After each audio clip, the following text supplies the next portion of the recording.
हाँ चलो स्टार्ट कर दो। हो गया। चलो ठीक है फिर है।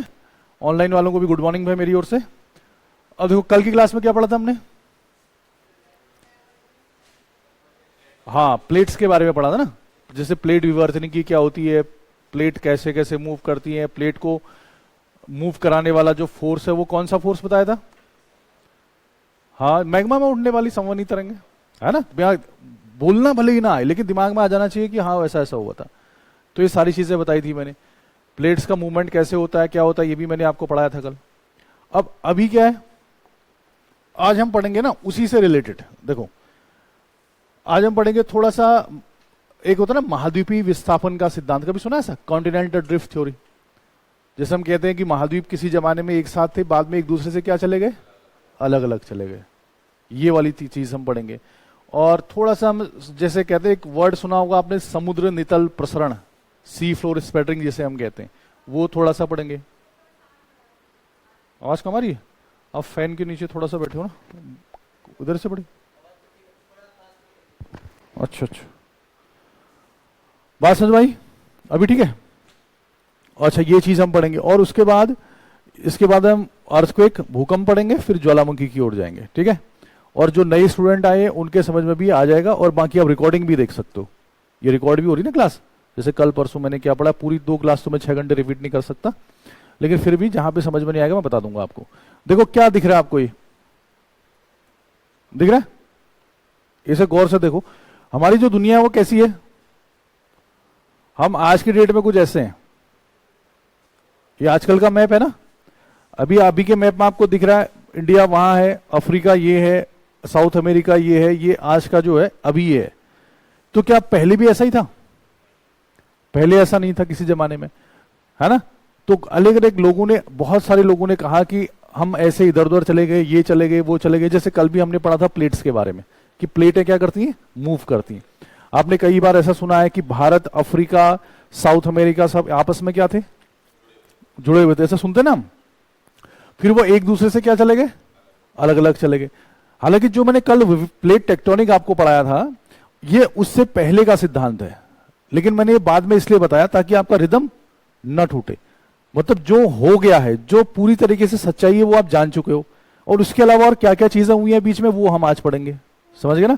इसको उतना ज्यादा नहीं है, क्योंकि आपको जैसे आपको भी बताया गया होगा, नई क्लास में आप आए हो, आप भी हो, 2-3 स्टेज में बांटी गई ना क्लास को, बेसिक थोड़ा एडवांस करके। तो बेसिक कहां तक होगा, एडवांस क्या होगा, मैं इसमें बताते रहूंगा आपको। ठीक है ना। तो इसमें थोड़ा बहुत बताया जाएगा। तो ये तो है जो आज की कंडीशन है हमारी। और जो हम कौन सी वाली देखते हैं, ये वाली। ये वेगनर एक भाई साहब थे, कौन, अल्फ्रेड वेगनर नाम था इसका। ये बड़ा खूंखार इंसान था। तो इसने कहा, आ जाएगा, पेन तो दबा दिया यार मैंने, ये वाला। ओह, एक दिन मैं सीख जाऊंगा इसको, वो दिन कैसा होगा। कौन सा भाई साहब, नहीं सीखा क्या? कैसा क्यों हो रहा है यार ये, मैं दबा तो, अब तो आना चाहिए। ये जो चीज है ये किसकी है, वेगनर की। वेगनर एक साइंटिस्ट है। तो वेगनर ने एक सिद्धांत दिया था जिसको हम कहते हैं कॉन्टिनेंटल ड्रिफ्ट थ्योरी, यानी महाद्वीपीय विस्थापन का सिद्धांत। अगर मैं यहां पे लिखूं इसको अगर हम ऐसे लिखें, मैं पूरा भी आपको बताऊंगा अभी। महाद्वीपीय विस्थापन सिद्धांत, और इंग्लिश में कहते हैं इसको कॉन्टिनेंटल ड्रिफ्ट थ्योरी। ठीक। तो कॉन्टिनेंटल ड्रिफ्ट थ्योरी या महाद्वीपीय विस्थापन का सिद्धांत, इसने कहा कि जो महाद्वीप हैं, सीधे से उसमें जो वो लिखा हुआ ना, जो वर्ड है उसी में आंसर है। महाद्वीपों में क्या होता है, विस्थापन होता है, सीधी सी बात है। तो महाद्वीपीय विस्थापन का सिद्धांत है ना। तो ये बहुत पुरानी बात नहीं है, ये 19th सेंचुरी है ना, जब मतलब 20वीं सदी कह सकते हो, 20th सेंचुरी कह सकते हो, 1900 के आसपास के दशक, 1910-14 की बात है। तो ये हुआ कि भैया वेगनर ने ये सोचा कि यार आखिर हुआ क्या है, दिक्कतें क्या है ना। तो वेगनर ने देखा गुजरे जमाने में कि रिसर्च की उसने अलग अलग जगह की, तो उसने ये देखा कि कई चीजें एक जैसी हैं। मतलब जो चीज भारत में आज पाई जाती है, मान लो फॉर एग्जांपल जो चीजें इंडिया में आज पाई जाती है, मान लो भारत में मध्य प्रदेश में कोई चीज पाई जा रही है, कोई फॉसिल्स है, कोई जीवाश्म है, कोई जीवों का अंश है, वही चीज अफ्रीका में भी पाई जा रही है, मान लो साउथ अफ्रीका में पाई जा रही है, अपना जो क्रिकेट टीम खेलती है वहां, और उसको बाद में पता चला कि वही चीज कहां पाई जा रही है, साउथ अमेरिका में भी पाई जा रही है। बात समझ में आई ना बात? तो एक तो ये उसको दिखा, और दूसरा और ऐसी चीजें दिखी कि जो एक ही क्लाइमेट में पाई जाती है। जैसे मान लो कोयला है, एक एग्जांपल दे रहा हूं मैं आपको, कोयला कैसे बनता है? जीवाश्म फॉसिल से बनता ना, यानी ऐसा अंदाजा लगाया जाता है कि पेड़ पौधे ये सब चीजें हुआ करती थी एक जमाने में, और फिर बाद में क्या हुआ, वो पेड़ पौधे किसी जमाने में धंस गए नीचे, है ना, फॉसिल जिसे हम जीवाश्म कहते हैं, और उसी से क्या बन गया, ऑयल बन गया, पेट्रोलियम बन गया। ऐसा सुना है ना आपने? अब पेड़ पौधे कहां पे होंगे ये बताओ? जहां पर टेम्परेचर ज्यादा होगा कम होगा? भावनाओं को समझो, ज्यादा का मतलब 500 डिग्री थोड़ी होगा, हम नेचर की बात कर रहे हैं, जहां पर समझ रहे हो ना, टेम्परेचर कम का मतलब वहां जहां ठंड हो रही बहुत ज्यादा, तो ज्यादा तापमान वाली जगह पे पेड़ पौधे ज्यादा होंगे कि कम तापमान वाली पे?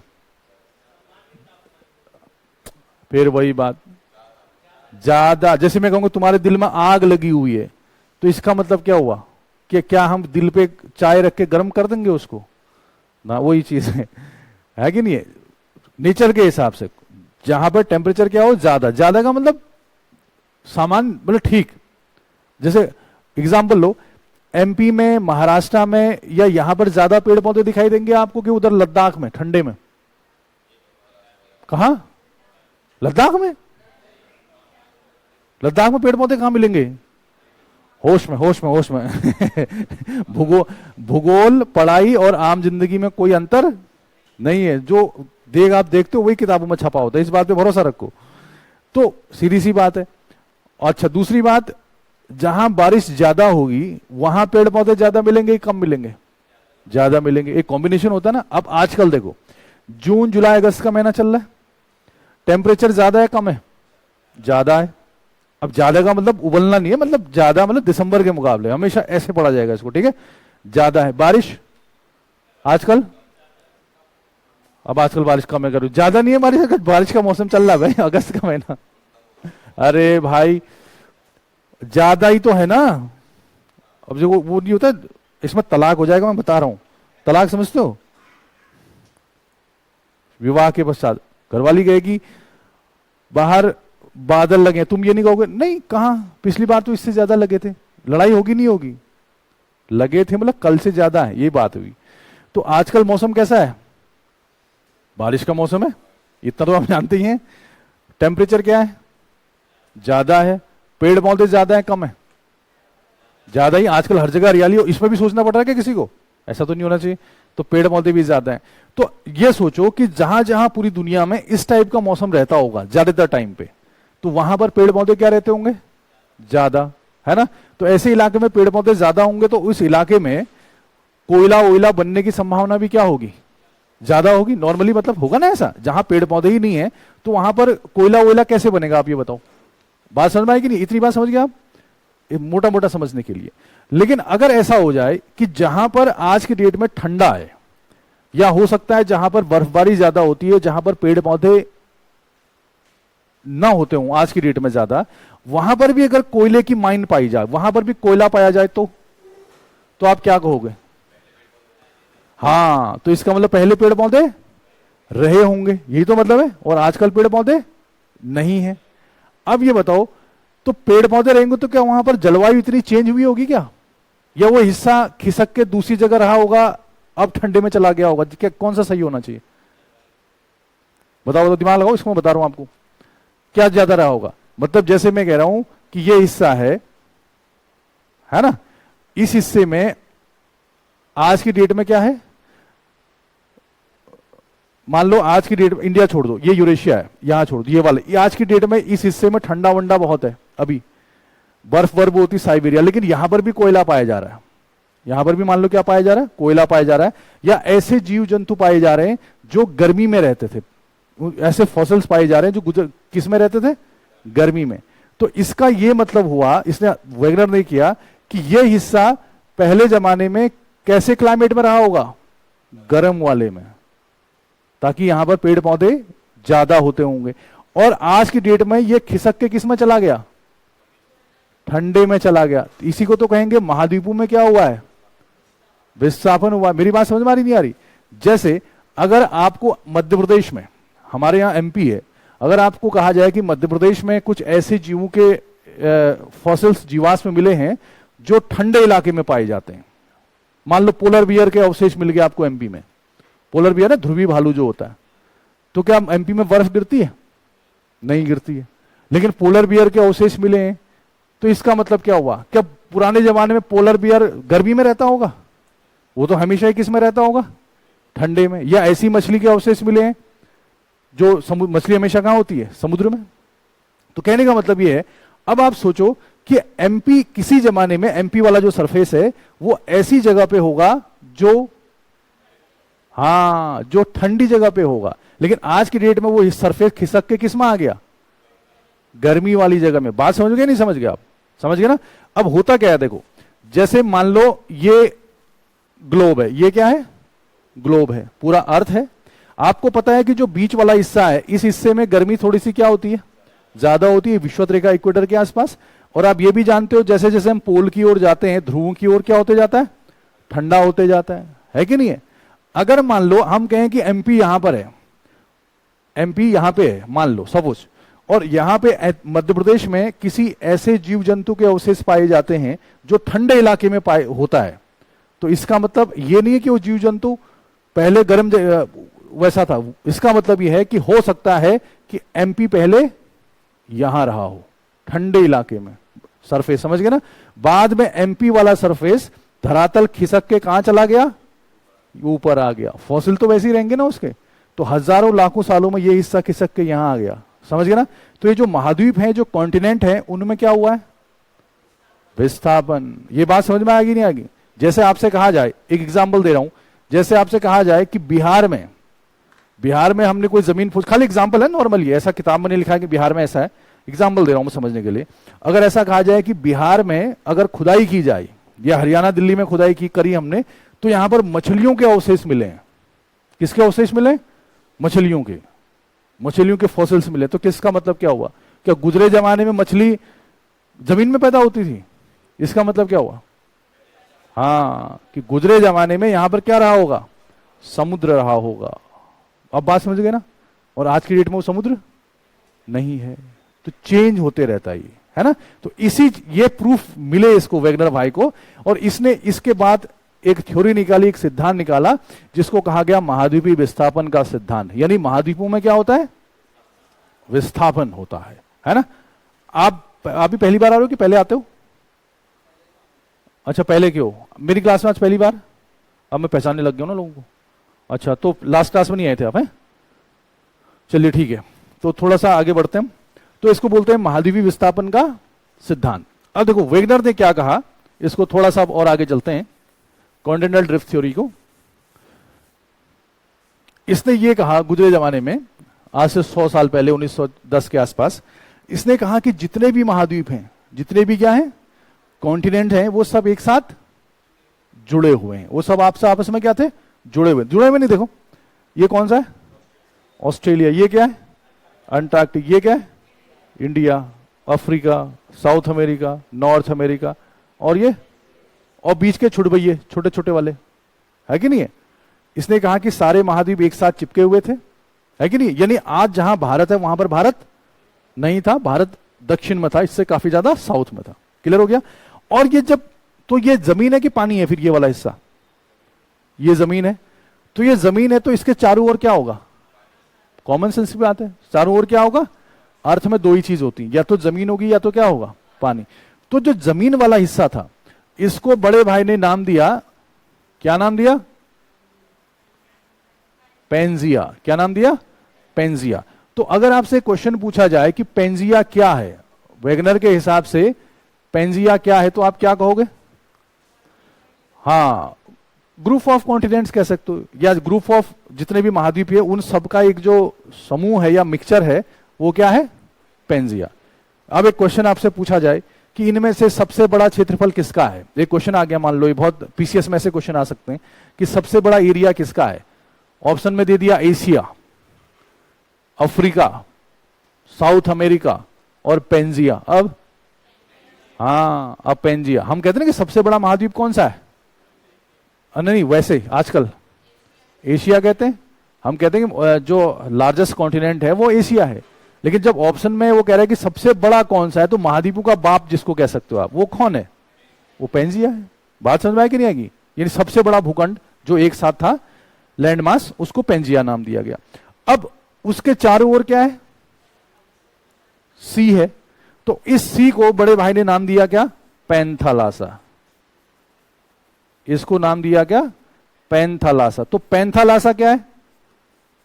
एक महासागर है। पैंथालासा क्या है? एक महासागर है। तो ऐसे ही हम कहते हैं कि आज की डेट में सबसे बड़ा समुद्र कौन सा है भाई? सबसे बड़ा महासागर कौन सा है? पैसिफिक, प्रशांत महासागर सबसे बड़ा महासागर है बोलते ना हम। लेकिन अगर ऑप्शन में पैंथालासा आ जाए तो पैंथालासा आ जाएगा। अगर ये एक क्वेश्चन आ जाए, देखो इस टाइप के बहुत सारे क्वेश्चन बनते हैं, अगर ऐसा क्वेश्चन आ जाए कि इनमें से सबसे बड़ा क्षेत्रफल किसका है? पेंजिया, पैंथालासा और फलाना फलाना ढिमका सबका, फिर हाँ, पैंथालासा सबसे बड़ा होगा। समझ गए ना? यानी एक लैंडमास था, एक भूखंड था, उसको चारों ओर से समुद्र ने घेरा हुआ था, महासागर ने, उसको पैंथालासा कहा गया। और जो लैंडमास है, जो भूखंड है, उसको क्या कहा गया? पेंजिया कहा गया। इतनी बात समझ में आ गई आपके? चलिए, क्लियर है। अच्छा, दूसरी बात, फिर अब देखो, अब बेसिक क्लास और एडवांस क्लास में फर्क क्या है यहाँ पे, वो थोड़ा सा मैं आपको बता दूं, जब मैं बाद में आपको बढ़ाऊंगा उसमें। अब यहां पर ना बहुत सारे वर्ड यूज होंगे, ये मेंस में भी आया है क्वेश्चन। ये वेगनर का महाद्वीपीय विस्थापन का सिद्धांत, इसके बारे में यूपीएससी का जो मेंस है उसमें भी इसके बारे में पूछा गया 4-5 साल पहले। तो अब ये महाद्वीप एक साथ कब जुड़े थे? कार्बोनिफेरस काल में जुड़े थे, फिर कब अलग हुए, क्या हुए, कैसे हुए, ये सब किसका सब्जेक्ट है? एडवांस का। और दूसरा, महाद्वीपीय विस्थापन का सिद्धांत और प्लेट विवर्तनिकी सिद्धांत, प्लेट टेक्टोनिक सिद्धांत में क्या डिफरेंस है, वो मेंस में भी आ सकता है आपका और प्री में भी आ सकता है, क्वेश्चन अलग अलग करने के लिए। वो भी किसका टॉपिक है? एडवांस वाले का। ये बात मेरी समझ रहे हो नहीं समझ रहे हो आप?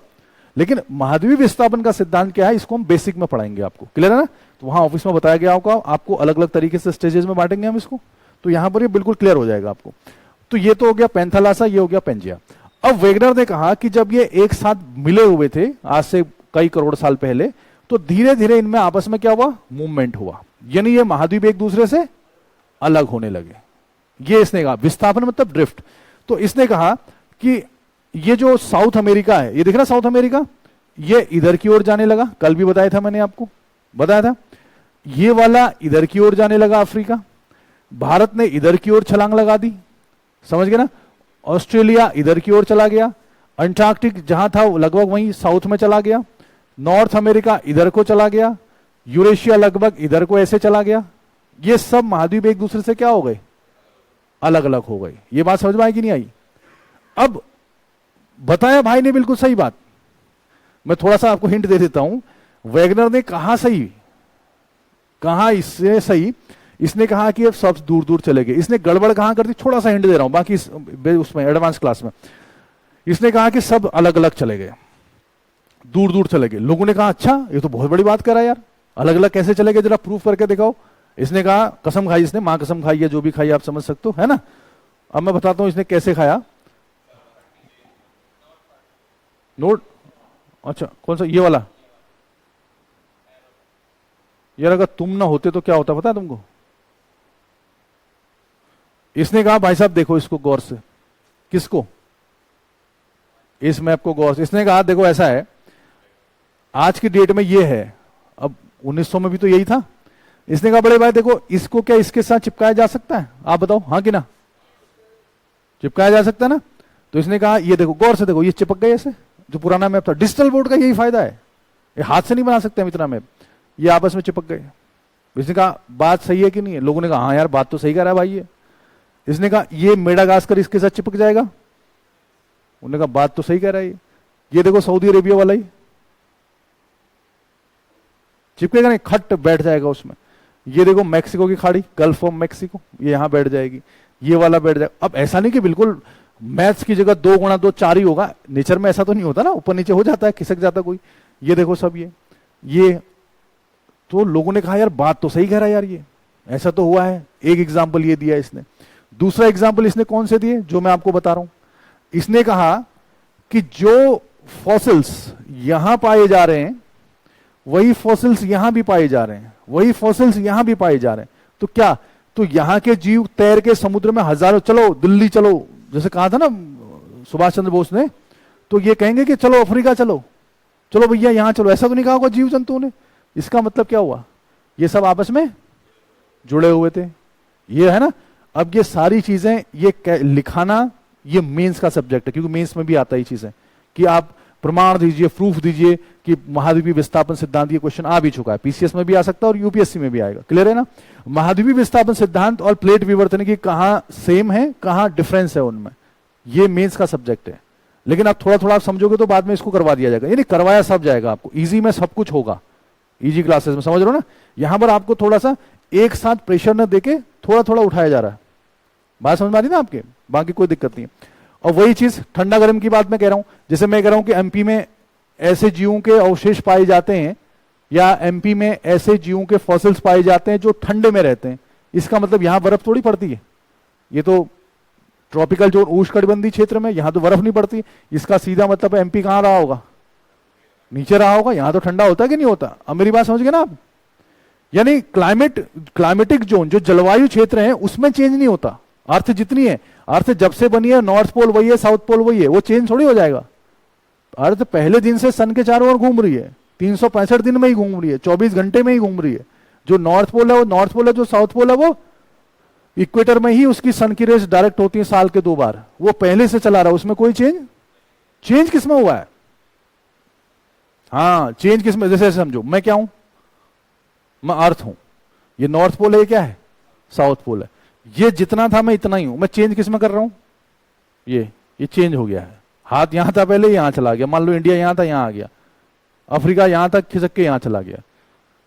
ये क्या है, ये वैगनर का कॉन्टिनेंटल ड्रिफ्ट है, जो जहां है वो वही है, उसमें कोई change, north pole south pole जहां थे वही है, समझ गए ना। अर्थ गोल थी गोली है, इक्वेटर बीच से है वो वही है, चेंज सिर्फ किसमें, जो बीच में जो महाद्वीप है, जो स्थल भाग है या जल भाग है, उनमें क्या हुआ है, चेंज हुआ है। ये कहा वेगनर ने। तो बस आप भी अगर मान लो वैज्ञानिक हो, वेगनर के सामने, वेगनर आपसे कह रहा है, अब आप क्या कहोगे, बात सही कह रहे हो कि गलत कह रहे हो। आप कहोगे भैया बात तो सही कह रहे हो तुम, वो कहेगा अच्छा। फिर आपका क्वेश्चन होगा ये हुआ कैसे, क्योंकि साइंटिस्ट हो ना, इतनी जल्दी थोड़ी मानोगे आप कहोगे हुआ कैसे। तो यहां पर वेगनर ने कहा भैया ये हुआ है, एक तो इक्वेटर की ओर जो महाद्वीप आए था ना, इसने एक ग्रेविटेशनल फोर्स टाइप का कहा कि उसकी वजह से ये इधर की ओर इक्वेटर की ओर आ गए, विषुवत रेखा मतलब बीच की ओर आ गए महाद्वीप। एक इसने कहा कि सूर्य और चंद्रमा का जो अट्रैक्शन फोर्स होता है उसकी वजह से महाद्वीप खिसक गए। इसने बल ये बताए। आप संतुष्ट हो इससे कि टाइडल फोर्स से, गुरुत्वा वो ज्वारी बल से महाद्वीप खिसक जाएंगे, तो अभी भी तो खिसकने चाहिए। फिर अब फंस गया ये, अब ये फंस गया। अब लोगों ने कहा ऐसी आवाज निकाली लोग बाकी ने, भाई साहब बात तो तुम सही कह रहे हो, कौन सी बात, कि महाद्वीपों में विस्थापन हुआ है, लेकिन किस वजह से हुआ ये चीज तुम नहीं बता पा रहे हो, समझ गए ना। और इससे यह भी पूछा गया कि जब तुम कह रहे हो सब एक साथ थे, उससे पहले कहां थे। ये कहा इतना हमसे नहीं पूछना, जो उखाड़ना उखाड़ लो। इसने क्या कहा, भैया इतना हमने बता दिया, बाकी तुमको जो करना है तुम रिसर्च करो। अब रिसर्च ऐसी तो बढ़ती ना धीरे धीरे, तो फिर बाकी वैज्ञानिकों का ध्यान गया कि यार ये बात तो सही कह रहा था वैज्ञानिक, लेकिन कुछ इसमें और रिसर्च होनी चाहिए। तो धीरे धीरे लगभग 55-60 साल लग गए, समझ गए ना। 1965 1965 के आसपास फिर एक नई थ्योरी आई। कौन सी वाली, कल बताई थी, प्लेट टेक्टोनिक थ्योरी, प्लेट विवर्तनिकी सिद्धांत। इसको पता ही नहीं था कि प्लेट भी कोई चीज होती है, इसको नहीं पता था कि नीचे से मैग्मा ऊपर की ओर आता है और वो फोर्स करता है। कल बताया था ना मैंने आपको। तो ये बेचारा जो है गड़बड़ा गया कुछ, किस मामलों में, फोर्स कौन सा लगेगा। अब तो आपको पता ना फोर्स कौन सा लगेगा, कल तो बता रखा है, अब क्लियर है ना दिमाग में आपके। कल की क्लास में मैंने बताया कि जो विस्थापन होता है वो किसकी वजह से होता है, नीचे से मैग्मा पुश करता है ऊपर वाली जमीन को। अब सब पता, इसलिए मैंने ये बात में बताया, समझ गए ना। लेकिन इसने प्लेट विवर्तनिकी सिद्धांत को क्या दिया, एक आधार दिया, नहीं दिया, बेस दिया। अगर यही नहीं होता तो फिर कैसे चलते धीरे धीरे। और आपको क्या लगता है कि प्लेट विवर्तन की सिद्धांत क्या पूरे तरीके से सच है? सिद्धांत कभी भी पूरे तरीके से, यहां तक तो अब तो आइंस्टीन को भी गलत ठहराने में लगे हुए कई लोग। कुछ लोग गलत नहीं हो सकते हैं हिंदुस्तान में, वो आप समझ गए होंगे कौन कौन। कौन नेता? अब कौन से नेता, ये भी आप समझ गए, मैं कुछ नहीं बोलूंगा। तो हर चीज गलत सही हो सकती है, लेकिन हिंदुस्तान में या दुनिया में कई ऐसे नेता वेता हैं जो कभी गलत नहीं हो सकते। बाकी आप समझ गए मेरी बातों को, मैं कुछ आगे नहीं कहना चाह रहा। यानी चीजें समय के साथ साथ बदलती हैं। तो प्लेट विवर्तन की सिद्धांत भी पूरे तरीके से सच नहीं है, उसमें भी कुछ कमियां हैं, लेकिन वो कहां पढ़ाया जाएगा? एडवांस क्लास में, क्योंकि वो मेंस में क्वेश्चन आएगा वहां से, मेंस वाले क्लास में। समझ गए ना? क्लास हम ऐसे स्टेप बाय स्टेप लेंगे आपकी। तो आप मेरी बात समझ गए ना, क्या हुआ है, कैसे हुआ है? चलो वहीं आते हैं फिर से। हाँ,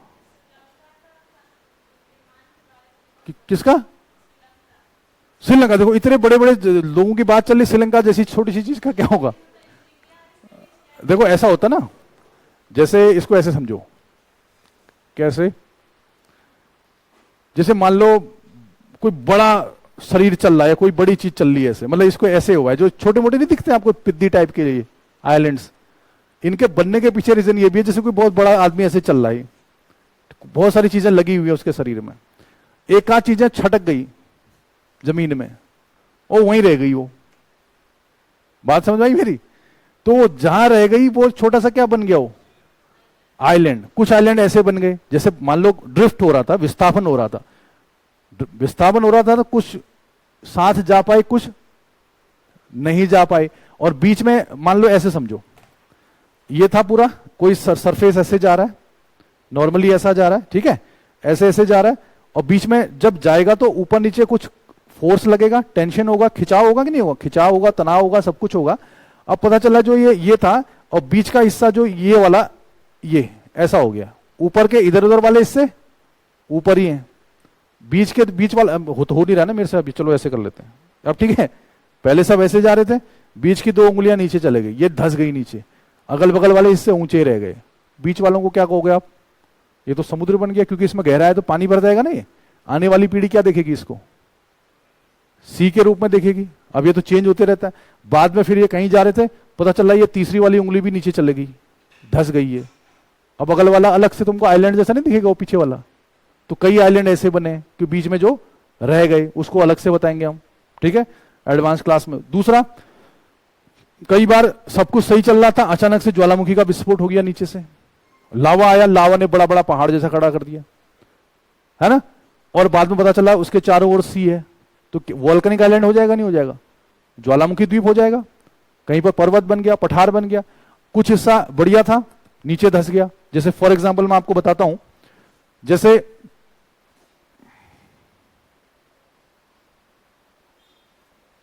आ जाएगा,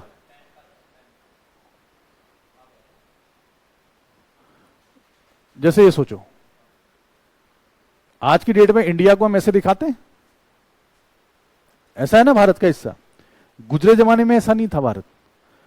गुजरे जमाने में सोचो, भारत लगभग ऐसा था, ऐसा रहा होगा। यानी हमारी जो जमीन थी ना वो यहां तक थी, काफी ज्यादा, अरब सागर जिसको हम अरेबियन सी कहते हैं, वहां तक थी हमारी जमीन पूरा। यानी ये कह सकते हो इंडिया गुजरे जमाने में ऐसा जैसा रहा होगा, इतना यहां तक। लेकिन जब भारत खिसक रहा था उधर की ओर, पूरा हिस्सा उसके साथ नहीं जा पाया, और इतना हिस्सा जो बच गया, ये हिस्सा कहां धस गया? नीचे धस गया। ये इसको बढ़ाएंगे इंडियन ज्योग्राफी में, नीचे धस गया, गड्ढा जैसा बन गया, बाद में पानी भर गया, हमने उसको नाम दे दिया बाद में कौन सा सागर? अरब सागर, अरेबियन सी। बात समझ आई नहीं आई?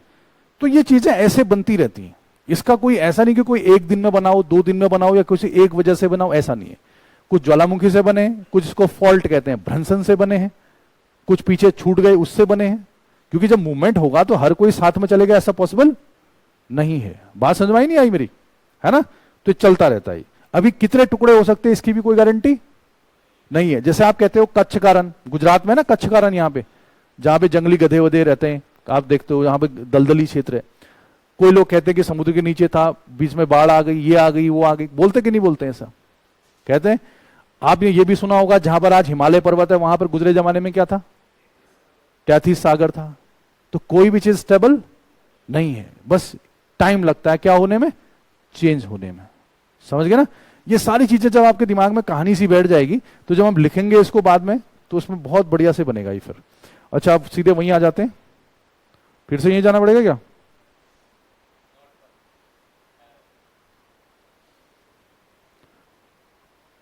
ये लो, ये और बढ़िया है, दिख रहा है ना?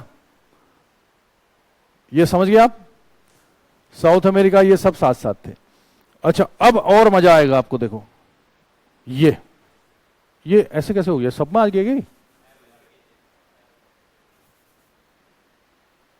ये इरेजर वाला यही है।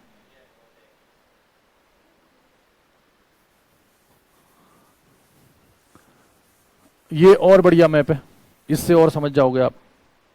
देखो बिल्कुल बढ़िया है। ये क्या लिखा है? पेंजिया, सब साथ साथ मिले हुए तो क्या है? पेंजिया। इसके चारों ओर का समुद्र क्या है? पैंथालासा। क्लियर हो गया? महाद्वीप विस्थापन। अब इसको हमने पैंथालासा का, अब क्या होगा? मूवमेंट होगा। मूवमेंट भारत ही है, दिख रहा है? बड़े भाई ने कहा, किसने? इंडिया ने। तो इंडिया वालों ने कहा, क्या कहा? कि हम कहां को जाएंगे? इधर को जाएंगे। क्लियर है? इसने कहा हम इधर को जाएंगे। ये साउथ अमेरिका है। अब जाने लग गए, देखो ये वाला वही मैप है, इसने ऐसे दे दिया इसको। अब ये है और धीरे धीरे जा रहे हैं सब। ये यूरेशिया, नॉर्थ अमेरिका सब मिले हुए थे, अब अलग अलग होने लग गए। ये समझ गए ना बात? अलग अलग होने लग गए। अच्छा भी एक चीज बताओ, जैसे हम कहते हैं कि आपने कई बार सुना होगा अटलांटिक महासागर का खुलना, अटलांटिक महासागर का बंद होना, हिंद महासागर का बनना, हिंद महासागर का खुलना। तो ये बताओ, जब इस वाले पे क्या हिंद महासागर है? नहीं है। यानी जब भारत यहां था तो हिंद महासागर नहीं था। ये बात समझ में आई नहीं आई बात? अरब सागर, बंगाल की खाड़ी नहीं था। अब जब ये यहां से इधर की ओर चला जाएगा, ऐसे धीरे धीरे जब इधर की ओर चला जाएगा तो ये बीच के हिस्से में गैप बनेगा नहीं बनेगा? ये हाँ, तब जाके क्या बनेगा? हिंद महासागर बनेगा। ये बात समझ में? और जब भारत का वो हिस्सा मैंने अभी कहा था, जब टूट के बिखर के नीचे गिर गया, तब जाके अरब सागर बनेगा। समझ गए? जब ये हिस्सा साउथ अमेरिका का इधर को चला जाएगा, नॉर्थ अमेरिका, तब जाके कौन सा महासागर बनेगा? अटलांटिक। तो कौन सा बनेगा? अटलांटिक। और जो बच जाएगा, जो पैंथालासा है, उसी का बचा हुआ भाग क्या कहलाया जाएगा? Pacific ocean. बात समझ में आई नहीं? कितने समुद्र हैं? 4। वो 7 समुंदर पार वाला गाना अलग है, उसको मैं बताऊंगा बाद में कभी। फिल्मों में गाना ये चलता है ना, 7 समुंदर पार में आ गया, आ गई। तो 7 ही होते हैं समुद्र, वो गलत नहीं कह रहा है, लेकिन हम मोटा मोटा कितने कहते हैं? 4 महासागर हैं, बोलते ना। तो इसमें देखा जाए तो इसमें तो एक ही दिख रहा है। इसमें क्या दिख रहा है? एक। जब भारत उधर की ओर जाएगा तो यहां पे कौन सा बनेगा? इंडियन ओशन बनेगा। इसके बीच में अफ्रीका के बीच में अटलांटिक बनेगा। कितने हो गए? 2। समझ गए ना? और ऊपर जो नॉर्थ पोल के आसपास है वो आर्कटिक हो जाएगा, है कि नहीं है? और जो पैंथालासा का बचा हुआ भाग है वो क्या है? पैसिफिक हो जाएगा। सबसे बड़ा महासागर जिसको कहते हैं। कभी बार आ सकता है क्वेश्चन कि पैंथालासा का हिस्सा, आज के जो पैंथालासा है उसको आज क्या कहते हैं, जो छोटा हो गया? आंसर क्या होगा? पैसिफिक, प्रशांत महासागर। ठीक है? तो ऐसे।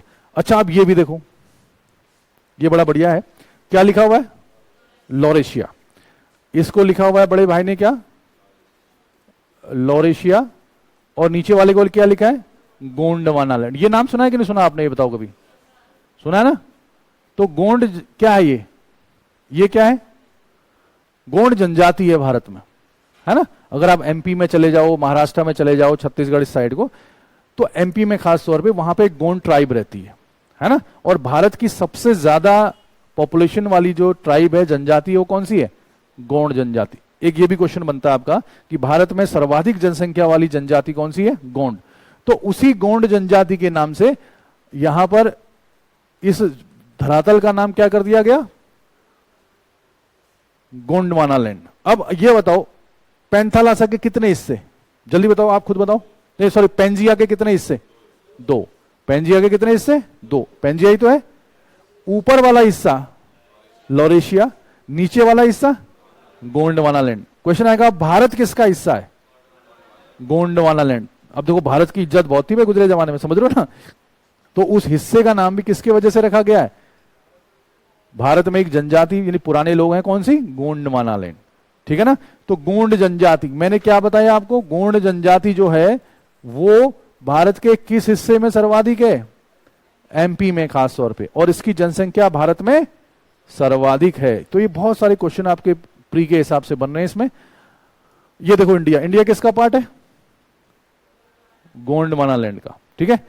अब ये जो डायग्राम है ये सब के सब आपको मिल जाएंगे, इसकी कोई दिक्कत नहीं है, आप खुद से भी बना सकते हो। अब लेकिन एग्जैक्टली ऐसा डायग्राम बनाना तो बड़ा मुश्किल है ना, है कि नहीं? आप बनाना भी चाहोगे तो उतना बना नहीं बनेगा। ये सब समझ गए आप। अच्छा ये बताओ फिर, अब टैथिस सी भी आप नाम सुनते हो, कहां गया हो? टैथिस सागर कहां गया होगा? है? नहीं नहीं, अभी अंदर नहीं, नहीं नहीं, हिमालय अभी तो हिमालय बना ही नहीं है ना, ये हिमालय तो बाद में बनेगा। टैथिस सी नाम सुनते हो ना आप, टैथिस सी, वो कहां है? वो कहीं ना कहीं है, इसमें खोजो कहां है वो पैंथलासा का ही पार्ट है। ऐसा माना गया कि जो लॉरेशिया है और जो गोंडवाना लैंड है उसके बीच वाला जो ये हिस्सा है, ये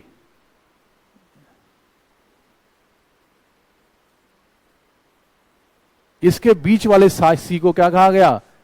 टैथिस सी। कौन सा सी? टैथिस सागर। ये टैथिस सागर है ना। अभी मैं बढ़ाऊंगा इसको और से। आप तो गोंडवाना लैंड और लॉरेशिया के बीच में एक समुद्र जो बीच में था उसका नाम क्या था? टैथिस सी। तो टैथिस का बनना या टैथिस का खत्म होके उसमें मिट्टी का भरना और बाद में हिमालय का बनना, ये सारी चीजें आती ना धीरे धीरे। तो अगर आपसे पूछा जाए कि टैथिस सी, आजकल टैथिस सी दिखाई देता है? आजकल टैथिस सी नहीं दिखाई देता है। अब ये सोचो, देखो ईमानदार, अब सिंपल सा सोचो, ये टैथिस सी, ठीक है। अब ये भारत, जब ये वाला जो भूखंड है ये इधर की ओर जाने लगेगा तो ये जो टैथिस सी का आकार क्या होने लगेगा? बढ़ने लगेगा, कम होने लगेगा? हाँ, होगा कि नहीं होगा? जब ये हिस्सा जब यहां से इधर को जाने लगेगा तो ये वाला हिस्सा भर जाएगा, नहीं भर जाएगा? पूरा ये बंद होने लगेगा। जब धीरे धीरे टैथिस बंद होने लगेगा तो कुछ तो खुलेगा। तो क्या खुलेगा? Indian ocean. यहां पर इंडियन ओशन है, हिंद महासागर नहीं है। लेकिन जब ये हिस्सा यहां से जाके इधर चला जाएगा तो टैथिस क्या हो जाएगा? बंद हो जाएगा। या टैथिस की जगह हिमालय बन जाएगा, वो अलग बात है, बताऊंगा बाद में।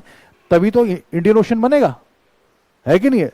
तो आपके दिमाग में कुल ये चीज आनी चाहिए कि भैया कुछ चीजें पुराने जमाने में थी जो अब नहीं है, और जो आज हैं वो कल नहीं होंगी। हिमालय भी खत्म हो जाएगा एक दिन।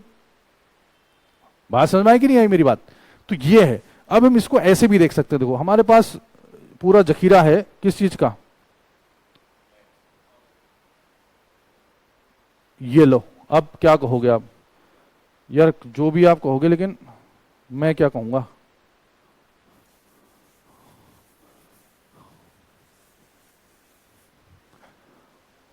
मुझे साफ साफ, आपको साफ दिखाई दे रहा है? थोड़ा धुंधला जैसा है ना? चलो कोई बात नहीं, मोटा मोटा भावनाओं से, मन की भावनाओं से देखो, है बड़ा बढ़िया चीज ये, है ना। ये क्या है? मशीन का जो है ना, ओ ये क्या है बताओ? पेंजिया। क्लियर हो गया ना? इसके चारों ओर का हिस्सा क्या था? पैंथालासा। वो तो आप समझ गए। अब यहां से धीरे धीरे टूटन स्टार्ट हो रही है, यहां से ये टूटना, पेंजिया टूटना स्टार्ट हो रहा है, पेंजिया टूटना स्टार्ट हो रहा है। अब ये देखो, ये कौन है? हाँ, यही तो भारत है। अब भाई साहब निकल रहे हैं यहां से, हम कह रहे हैं हम निकलेंगे। अब ये निकल रहे हैं, निकल रहे नहीं निकल रहे हैं? निकल रहे हैं। अगले वाले मैप में ये और निकल गए, ये इधर को निकल गए। ये अंटार्कटिक बन रहा है, सॉरी अटलांटिक बन रहा है कि नहीं बन रहा है? ये अटलांटिक बन रहा है। यही कौन है? यही कौन है? अब ये निकल गए। जब ये निकल जाएंगे एक दिन ये चिपक गए इससे। ऊपर वाली जमीन कौन सी है?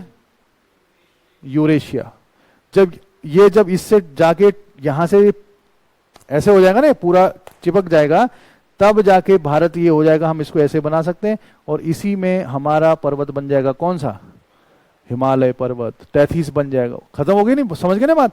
तो ये जो लोकेशन आप देख रहे हो ये टैथीस की लोकेशन है। और आज के डेट में कहा जाता है कि टैथीस सागर की जगह पे क्या आ गया, हिमालय पर्वत आ गया। तो हिमालय पर्वत में मछली वछली टाइप के अवशेष मिल सकते हैं, नहीं मिल सकते बताओ? जम्मू कश्मीर में, उत्तराखंड में मिल सकते हैं। क्यों? जहां पर आज उत्तराखंड है, जहां पर आज हिमाचल प्रदेश है, इस टाइप की चीजें हैं। गुजरे जमाने में क्या रहा होगा, यहां सी था, टैथीस सी था कि नहीं था? बात समझ में आई ना? तो ये चीजें चलती रहती हैं। और आज की डेट में टैथीस सी लगभग पूरे तरीके से खत्म हो गया। खाली जो उसका अवशेष या उसका पार्ट बचा हुआ है वो कौन सा सी है, किसी को पता है? बताओ। भूमध्य सागर। कौन सा? भूमध्य सागर। भूमध्य सागर कौन सा है?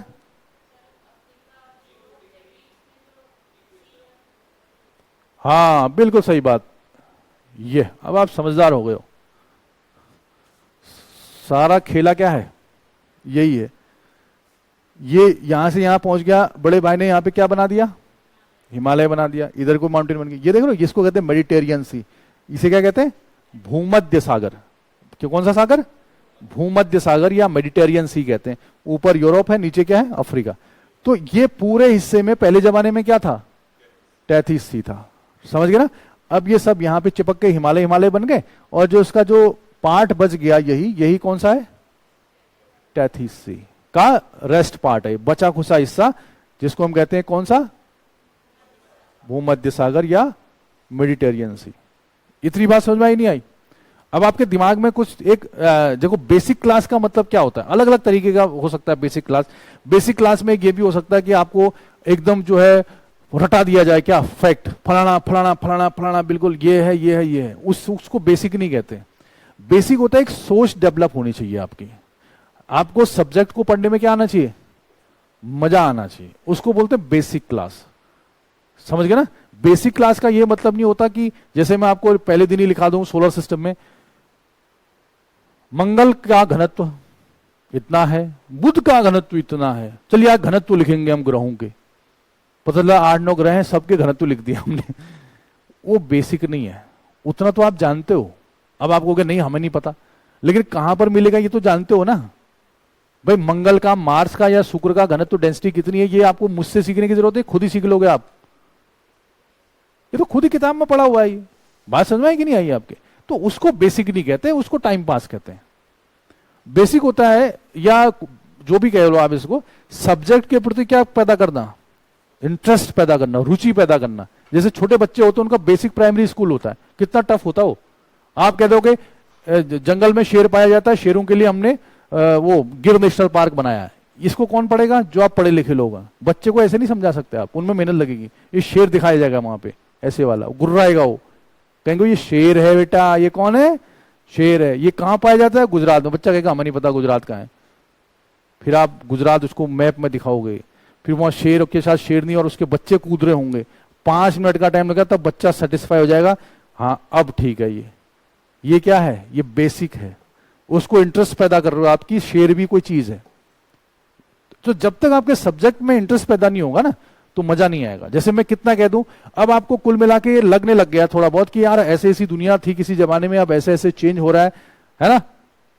कॉन्टिनेंट में ड्रिफ्ट हुआ है, विस्थापन हुआ है, डिस्प्लेसमेंट हुआ है, बाद में प्लेट टेक्टोनिक आई है। अब जो नए स्टूडेंट थे वो थोड़ा सा कम समझ रहे होंगे प्लेट टेक्टोनिक को, लेकिन मैंने कल बताया हुआ है, पुराने वालों को थोड़ा क्लियर है ना, ठीक है। ये है, समझ गए बात? चलिए, हाँ हाँ, फ्यूचर में कुछ भी हो सकता है, फ्यूचर में कुछ भी हो सकता है। और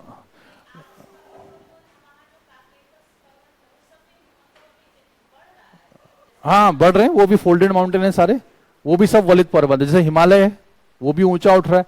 उसको प्लेट टेक्टोनिक जब हिमालय पढ़ाऊंगा ना मैं, तब बताऊंगा कि जैसे हम कहते हैं कि हिमालय आज भी ऊंचा उठ रहा है। क्यों उठ रहा है? क्योंकि कल मैंने बताया था, क्योंकि हमारी प्लेट अभी भी कहां जा रही है, हिमालय की ओर जा रही है। सब आपस में जुड़ रहे हैं ना अभी भी, लेकिन इसको होने में टाइम क्या लगता है, बहुत लगता है। मैंने कल बताया था कि 2 से 10 सेंटीमीटर पर ईयर के हिसाब से प्लेटें खिसकती हैं, है ना। तो ये सब होता रहता है लाइफ में। क्लियर हो गया? इतनी बात क्लियर है? तो आज की डेट में अगर आपको फैक्ट्स की बात हम करें, तो क्या क्या मैंने बताया था आपको, लिखाना है क्या, वो यार खुद ही लिख लिया आपने इतना, कोई दिक्कत तो नहीं है ना। पैंथिया, पेंजाला, 3-4 ही चीज बताई थी मैंने, कोई दिक्कत नहीं है ऐसी। हाँ ना ना, मानव तो अभी बच्चे हैं हम। मानव की बात अगर हम करें, जो होमोसेपियंस की आप बात करते हो, ये बंदा जो पैदा हुआ हमारा दादा परदादा, ये लो लगभग 5 लाख साल पुराना है। लगभग कितना? लगभग 5 लाख साल पुराना होमोसेपियंस है। और जब ये अफ्रीका से चल के आया था, लगभग लगा लो 40-50 लाख साल पहले की बात है। अफ्रीका में थे ना सारे मानव। जैसे हम लोग कई बार के बोलते हैं कि मैं स्वदेशी हूं, मैं विदेशी हूं, फलाना हूं, ढिमका हूं, लेकिन आप इतिहास को अगर गौर से देखोगे तो ये सब फालतू की बातें। स्वदेशी विदेशी सारे कहां से आए थे? अफ्रीका से आए थे। अलग अलग टाइप के जीन्स में आए थे वो, लेकिन होमोसेपियंस सबसे खूंखार था, वो जिंदा रह गया। अभी सभी होमोसेपियंस हैं। फिर बाद में आप पढ़ते हो आर्यन आए। आर्य कहां से आए? मध्य एशिया से आए, इधर कैस्पियन सी यहां से आए। उसके बाद अब दूसरा कुषाण पढ़ते हो, फिर हूण पढ़ते हो, फिर वो यहीं के होके रह गए। फिर आप ये भी पढ़ते हो कि जो हूण थे वो उनको बाद में राजपूत कहा गया, राजपूतों की वो है। तो स्वदेशी कौन है फिर? तो स्वदेशी और विदेशी का कॉन्सेप्ट मेरे हिसाब से सिर्फ इतना है कि जो भारत के बारे में सोचता है या जो यहीं का होके रह गया, वो क्या है? वो स्वदेशी है। जय कुषाण है। जैसे आप हिस्ट्री में पढ़ते हो, कुछ जो लंबे कोट नहीं होते अपने पंजाब साइड को, कश्मीर को देखे हैं ना आपने, लंबे वाले कुर्ते पजामे कोट वोट, ये सब किसने चलाया स्टार्टिंग में? कुषाणों ने चलाया। हम दूसरे टाइप के कपड़े पहनते थे पहले।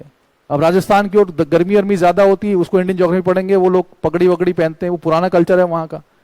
भाई जैसे लोग यहाँ के लोग हैं, ये अरेबियन वाले, ये जिसको शेख कहते हैं हम, ऐसे ऐसे करके, और जो हमारे वाले राजस्थान या इस साइड के, वो भी तो सेम कल्चर एक जैसा है कि नहीं है? बस इतना है कि जब उनको हमें दिखाई देता है तो हम खाली शेख नहीं देखते, 2-4 नाचने वाले भी देखते हैं उनके साथ, वहां चल रहा है प्रोग्राम, हाँ भाई, और हमारा वाला किसान को दिखाते हैं। फर्क यही तो है। जब आप भारत की ओर से देखोगे तो पगड़ी वगड़ी बांधी होगी बंदे ने, खेत में काम कर रहा होगा, किसान दिखाएंगे। जैसे ही हम यहां चले जाएंगे तो क्या दिखाएंगे? वो यासी कर रहा है बंदा। लेकिन उसको कल्चर के हिसाब से देखो तो गर्मी ज्यादा होती है, ऊपर से सब बराबर चल रहा कि नहीं चल रहा है। साउथ में गर्मी ज्यादा होगी, धोती वोती सब जगह मिलेगी आपको, थोड़ा सा चेंज हो जाता है। तो यही चीज है। लेकिन विदेशी सिर्फ हमारे हिंदुस्तान में अगर कहा जाता है तो किसको? अंग्रेजों को। कारण हाँ, उन्होंने कभी यहां सोचा ही नहीं, वो सिर्फ मार्केट पैदा करने के लिए आए थे ना यहाँ पे, और सारा माल यहां से कहां ले गए वो। हाँ, उसके अलावा मेरे हिसाब से कोई स्वदेशी विदेशी का कॉन्सेप्ट नहीं है। चंद्रगुप्त मौर्य को याद करो, बहुत जबरदस्त बंदा। ससुराल कहां था उसका? है ससुराल चंद्रगुप्त मौर्य का सेल्यूकस। हाँ, यूनान समझ रहे हो? बड़े भाई ने उस जमाने में, समझ रहे हो, आज गांव से बगल के गांव में तुम शादी कर दो, गोत्र का प्रॉब्लम, जाति का प्रॉब्लम, फलाना ढिमका, मार काट, कई चीजें हैं कि नहीं है। बड़ा भाई यहां से ले गया बारात यहां, तो यहां से यहां तक था वो। समझ गए नहीं समझ गए? तो वहां संबंध थे हमारे, कई जमाने में काबुल भी था। तो इसका मतलब ये थोड़ी कि आप काबुल पे अपना हक जमाने लग जाओ आज की, पहले जमाने में हमारे उसका था, अभी हमारा है, दे दो। ये एक अजीब टाइप की बातें हैं, नहीं है ऐसा? तो आप इतिहास को बहुत बढ़िया तरीके से समझोगे, क्लाइमेट, ज्योग्राफी और हिस्ट्री मिला के, तो बड़ा मजा आएगा आपको पढ़ने में। तो इसलिए हाँ, अंग्रेज ससुरे जरूर विदेशी थे, इसमें कोई डाउट नहीं है। वो यहां के कभी नहीं हो पाए। हाँ, लेकिन वो यहां आए कहां? रोक दिया गया वो कुछ दिन के लिए, कत्लेआम, मंगोल्स। तो मंगोल्स का तो कभी, तभी तो आपको इतिहास भी नहीं पढ़ाया जाता ना उनका। रीजन ये है, वो खूंखार थे, उन्हें हर जगह तबाही मचाई, उनका कंसेप्ट ही अलग था। खैर वो अलग चीज है, इतिहास की बात। अब ये समझ में आ गया आपके, टैथीसी कहां पर था? हाँ, लोरेशिया वाला हिस्सा ऊपर का था, गोंडवाना दक्षिण का हिस्सा था। अच्छा, अब एक चीज और पढ़ लेते हैं, आपका आखिरी है, फिर मैं आपका अर्थक्वेक स्टार्ट कर रहा हूं। ये इसका हिंदी क्या है? इसको भी मैं छोटी सी चीज बताऊंगा आपको, ज्यादा नहीं है। इसका हिंदी है सागर नितल प्रसरण। इसका हिंदी होता है सागर नितल प्रसरण। नितल और तल में क्या फर्क होता है, मैंने पहले दिन ही बताया था। हाँ, बॉटम ऑफ द सी। नितल किसको बोलेंगे? जैसे सी है ना। अच्छा, इसकी वजह से दिक्कत तो नहीं होती ना किसी को? ये सारा दिखाई देता है, सारा दिखाई देता है, नहीं तो इसको हम हटा देते ना।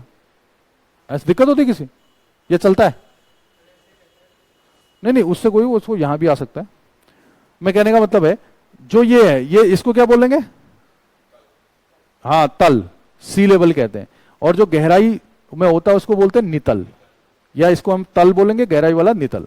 अब ये कहता है सागर नितल प्रसरण, या हिंदी में इसको इंग्लिश में कहते हैं सी फ्लोर स्पेटरिंग। यानी इसके कहने का मतलब ये है कि जो सागर का नितल है, जो निचला वाला हिस्सा है, बॉटम ऑफ द सी, उसमें क्या हो रहा है? फैलाव हो रहा है। तो ये वाले जो सागर नितल प्रसरण है, हैरियस और इन लोगों ने दिया है, ये भी एक पुरानी घटना है। मतलब जैसे हमने कल कहा कि प्लेट विवर्तनी की सिद्धांत है, तो प्लेट विवर्तनी की जो सिद्धांत है उसको लाने में भी इसका योगदान है। यानी प्लेट विवर्तनी सिद्धांत जब आया कि प्लेटें होती हैं, तो वैगनर को भी उन्होंने बेस बनाया, कि महाद्वीपीय विस्थापन सिद्धांत को भी इन्होंने बेस बनाया, सागर नितल प्रसरण को भी इन्होंने बेस बनाया। एक पैलियो मैग्नेटिज्म कहते हैं, पूरा चुंबकत्व की धारणा, वो थोड़ा एक्स्ट्रा है, उसको एडवांस क्लास में पढ़ाएंगे, उसको भी इन्होंने बेस बनाया। अब इनका ये कहना है कि ये जो है, कौन सा?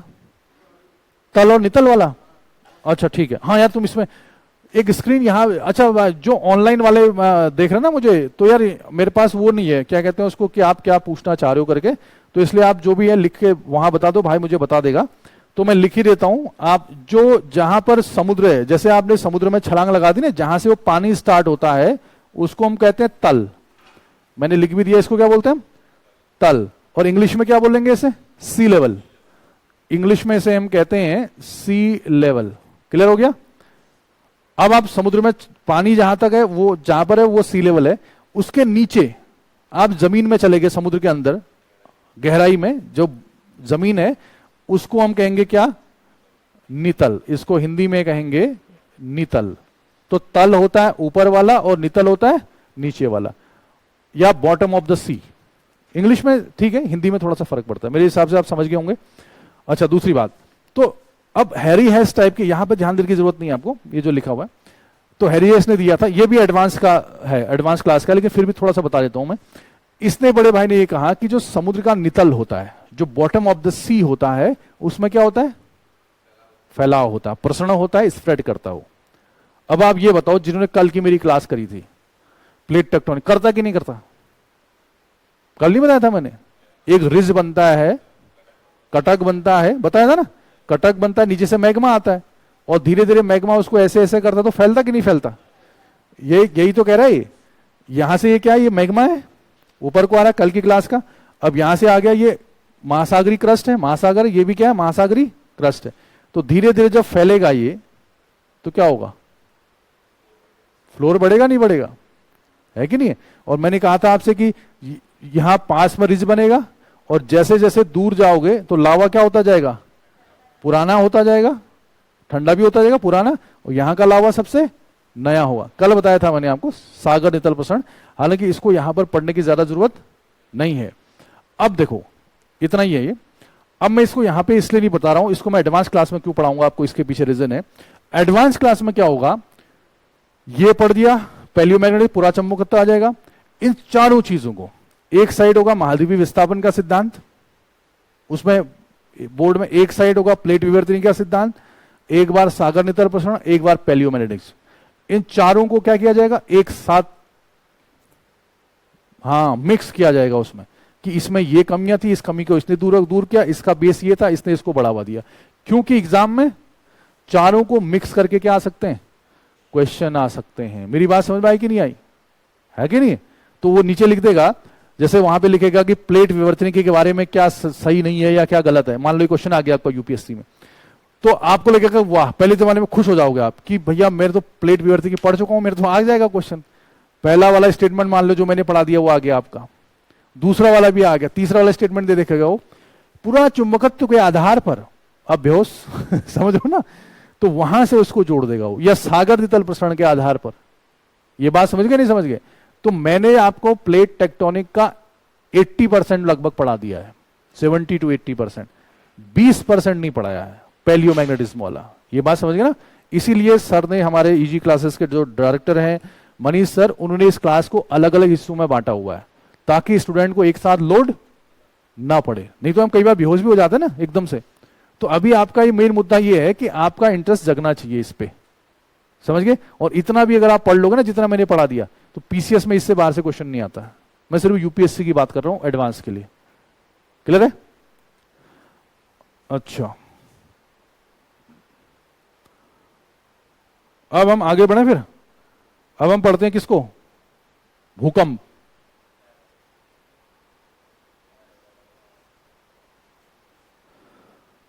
मुझे पीछे जाना है उस पे।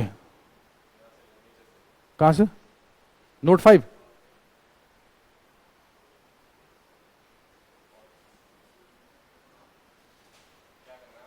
मुझे नई वाली निकालनी एक फाइल पे। गुड। ये तो सब जगह लिखा हुआ आ जा रहा है यार, क्या बात है।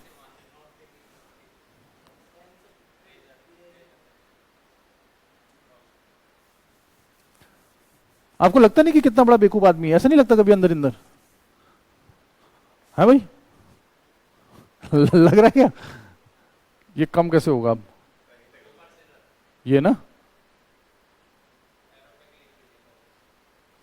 किस पे? नोट 5 इस पे। ओ, इस पे? हाँ, एरो। अब इस पे। वाह यार, तुमने कहां से सीखा ये सब?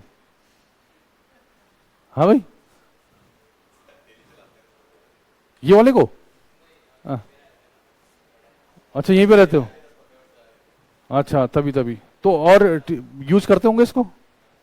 कोई टीचर यूज नहीं करते बाकी? अच्छा अच्छा, तभी वही कह रहा हूं। हाँ, तुम्हें क्या करता? अर्थक्वेक, भूकंप।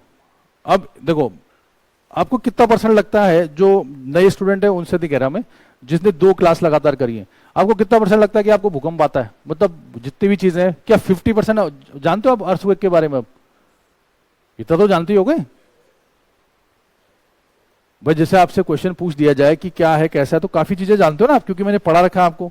P wave, S wave. कुछ नहीं जानते बिल्कुल मत कहा करो। मैंने क्या कहा? सारा खेल किसका है? मोटिवेशन का है ये।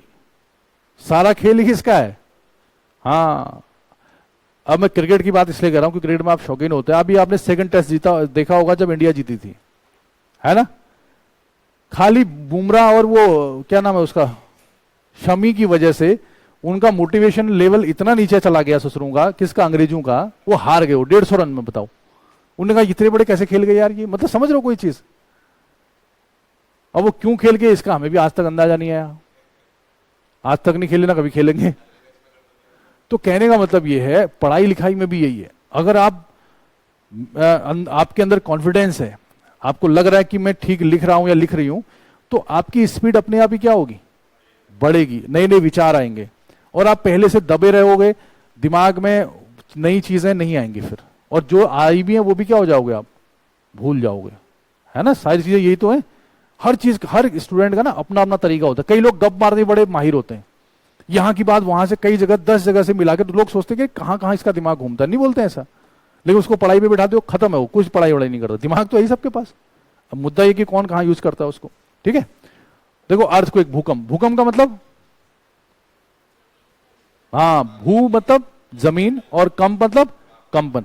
यानी जमीन में जो कंपन होता है उसी को हम क्या कहते हैं? अर्थक्वेक या भूकंप कहते हैं। है कि नहीं? अब मेन मुद्दा यह है कि ये तो सब लिखा हुआ है, इसको पढ़ने की कोई, आप पढ़ सकते हो कि सडन ब्रेक थ्रो फलाना फलाना होता है, ये ठीक है। ये आएगा भी नहीं क्वेश्चन कि भूकंप क्या है, ये कैसे नहीं आता। जमीन का हिलना या जमीन में कंपन होना भूकंप कहलाता है। अच्छा, दूसरी बात, अब क्वेश्चन क्या पूछा जाएगा जरा बताओ? भूकंप आने के कारण क्या है? यही है ना, कि किस वजह से भूकंप आता है। ये इजी भी है और ज्यादा वो भी नहीं है। ये क्या कहते हैं उसको? मुझे नया पेज लेना है नोट 5 से ना, क्या कहते हो? अब यहां से, अब मैं भी सीख रहा हूं यार, ऐसी बात थोड़ी है। तो अगर आपसे पूछा जाए कि भूकंप के कारण कौन से हैं, तो क्या कहोगे आप? जरा बताओ मुझे। है? हाँ, अब ठीक है। अच्छा ठीक है, अब ये बताओ, जब आप यूपीएससी के तरीके से पढ़ते हो ना किताब विताब, तो ये मत सोचा करो कभी कि मैं बेसिक पढ़ रहा हूँ कि एडवांस पढ़ रहा हूँ, हमेशा ही सोचो कि ये जो टॉपिक है भूकंप वाला, ये किसके लिए कैसे जरूरी है, प्री के लिए जरूरी है या मेंस के लिए जरूरी है, कैसे जरूरी है बताओ? प्री के लिए जरूरी है कि मेंस के लिए, दोनों के लिए? दोनों के लिए। प्री में तो आएगा ना क्वेश्चन, अगर प्री में नहीं आता तो फिर हम पढ़ाते क्यों आपको? जो भी चीजें आपको पढ़ाई जा रही तो समझ लो सारा का सारा प्री के लिए जरूरी है, ये तो पक्का ही। अब ये भी सोचना है कि मेंस में भी कैसे क्वेश्चन इससे आ सकते हैं, समझ गए? इसका हमेशा ध्यान रखो। क्यों? इससे क्या फायदा होगा? जैसे मान लो कोई आर्टिकल आप पढ़ते हो न्यूज़पेपर में, किसी मैगजीन में, अर्थक्वेक के बारे में या किसी और के बारे में, तो आपको लगेगा नहीं कि मेरे काम का है, तो अब उसको नोट कर लोगे या उसको साइड में रख लोगे, तभी तो काम आएगा वो।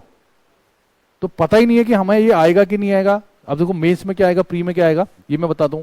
अच्छा, दूसरा, कई बार हम लोग सीएपीएफ का एग्जाम भी दे देते हैं, कई लोग देते हैं इसमें सीएपीएफ का एग्जाम, असिस्टेंट कमांडेंट बनते हैं जिसमें, चलो कोई बात नहीं, आप नहीं देते, लेकिन उसमें भी ऐसे लिखने को आता है ना, असिस्टेंट कमांडेंट यूपीएससी लेता है, उसको अच्छा एग्जाम होता है। तो उस ऐसे में भी एक ऐसे हमेशा इन्वायरमेंट से या क्लाइमेट से या फिर ये इस टाइप के डिजास्टर जिसको हम कहते हैं, यहां से भी क्वेश्चन पूछा जाता है उसमें, ठीक है, ये जरूर है। तो ये बताओ, अगर भूकंप का कारण अगर हम पूछें आपसे, तो क्या बताओ, ये प्राकृतिक रूप से है यानी नेचुरल है कि मैनमेड है? नेचुरल ना, यानी प्राकृतिक रूप से भूकंप आता है। भूकंप लाने में हमारा योगदान है या नहीं है? थोड़ा बहुत हो सकता है, हाँ थोड़ा सा कह सकते हो। अगर आपसे पूछा जाए, कई बार लिखा होता है भूकंप एक प्राकृतिक आपदा, एक नेचुरल डिजास्टर, ऐसा लिखा होता है ना, प्राकृतिक आपदा, तो आप क्या कहोगे? भूकंप एक प्राकृतिक आपदा है? आपदा मतलब डिजास्टर।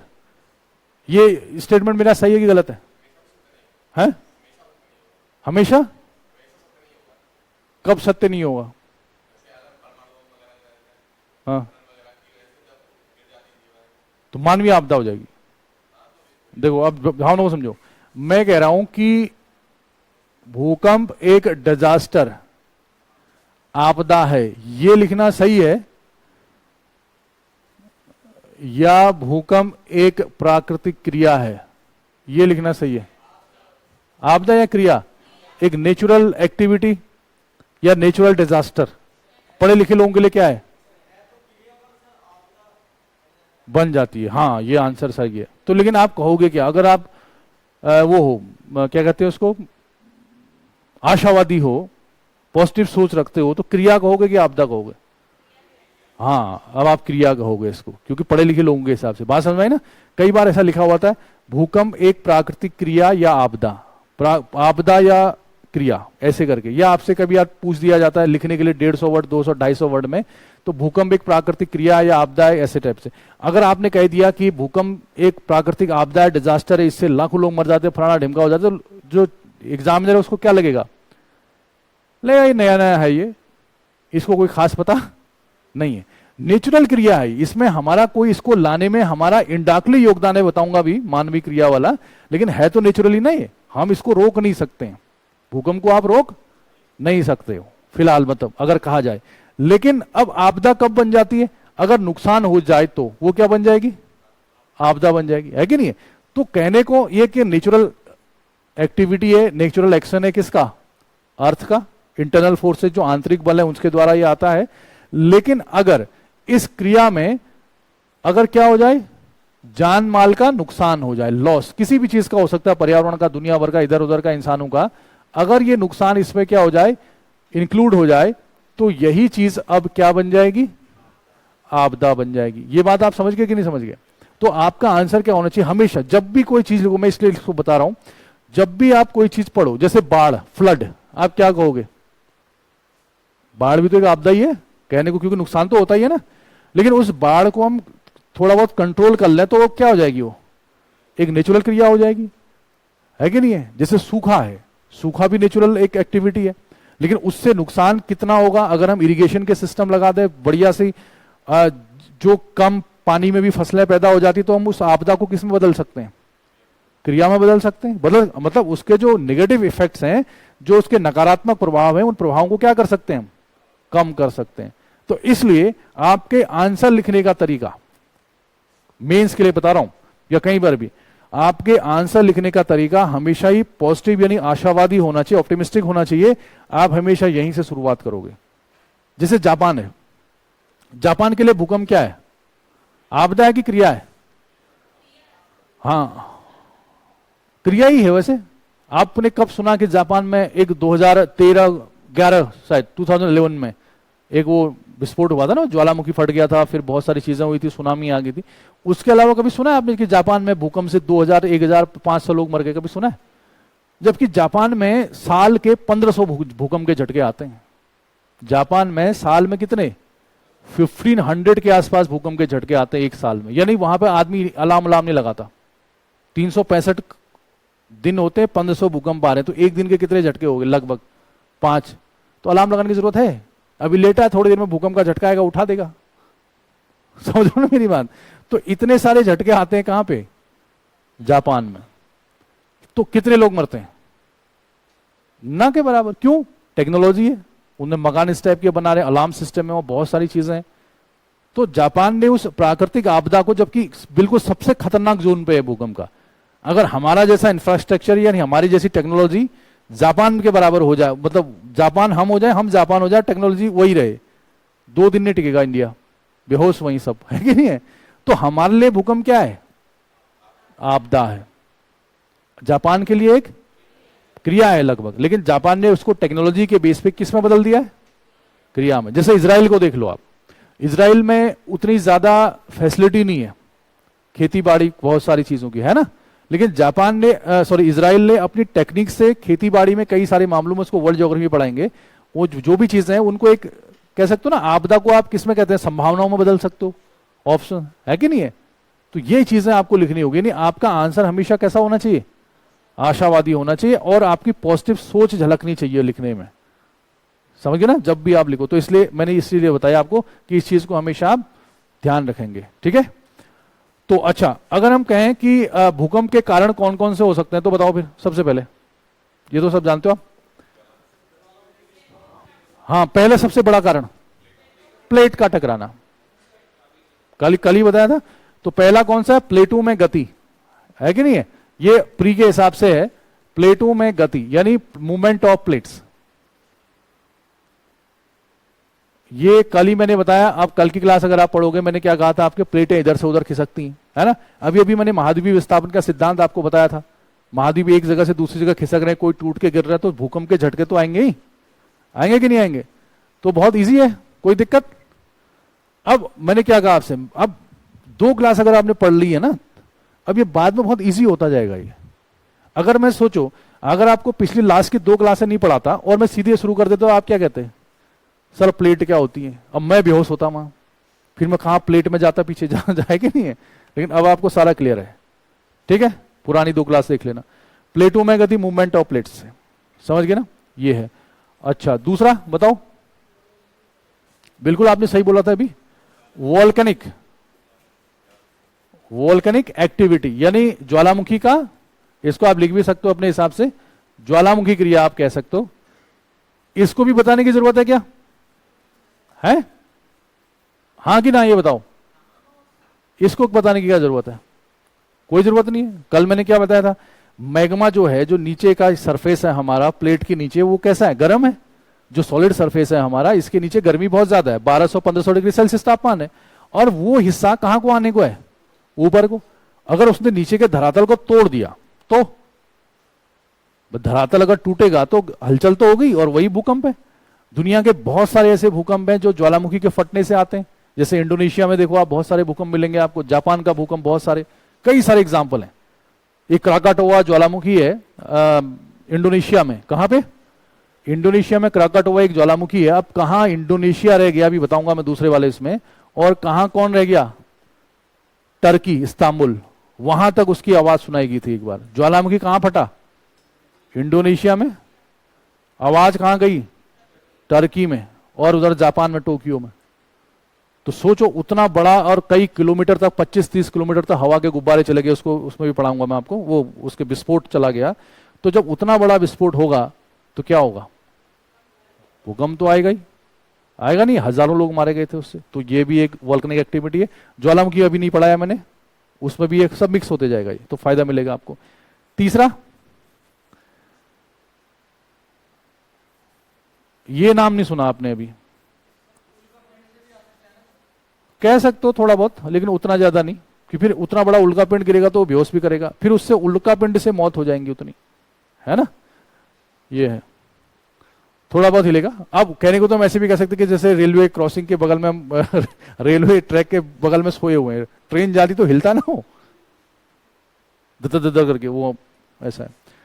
अब देखो भ्रंश का बनना, किसका बनना, भ्रंश यानी भ्रंश का बनना। अब यहां पर आप थोड़ा सा क्या हो गए, अब देखो ये नहीं पढ़ा मैंने, इसके लिए अलग से भी पढ़ाऊंगा मैं, क्लास इसके लिए अलग से होगी, फिर भी थोड़ा सा समझ लेते इसको। अब ये बताओ, अभी तक आपने क्या पढ़ा था, अभी तक आपने पढ़ा था कि प्लेटें जब टकराती हैं या प्लेटों के किनारे पे भूकंप आते हैं, पढ़ाया था ना लास्ट क्लास में मैंने। जैसे यूरेशियल प्लेट और इंडियन प्लेट टकराती है तो वहां पे भूकंप आए, जापान की प्लेट के बाद टकराते तो भूकंप आए, बताया था मैंने कल परसों आपको। अब गुजरात में क्यों आया भूकंप, गुजरात में भुज में भूकंप आया कि नहीं आया, बताओ। आया, आता है, कोयना में भूकंप आता है, कोयना महाराष्ट्र में है, आता है, और दिल्ली में भूकंप आता है, जबकि दिल्ली में तो प्लेट नहीं टकरा रही भाई।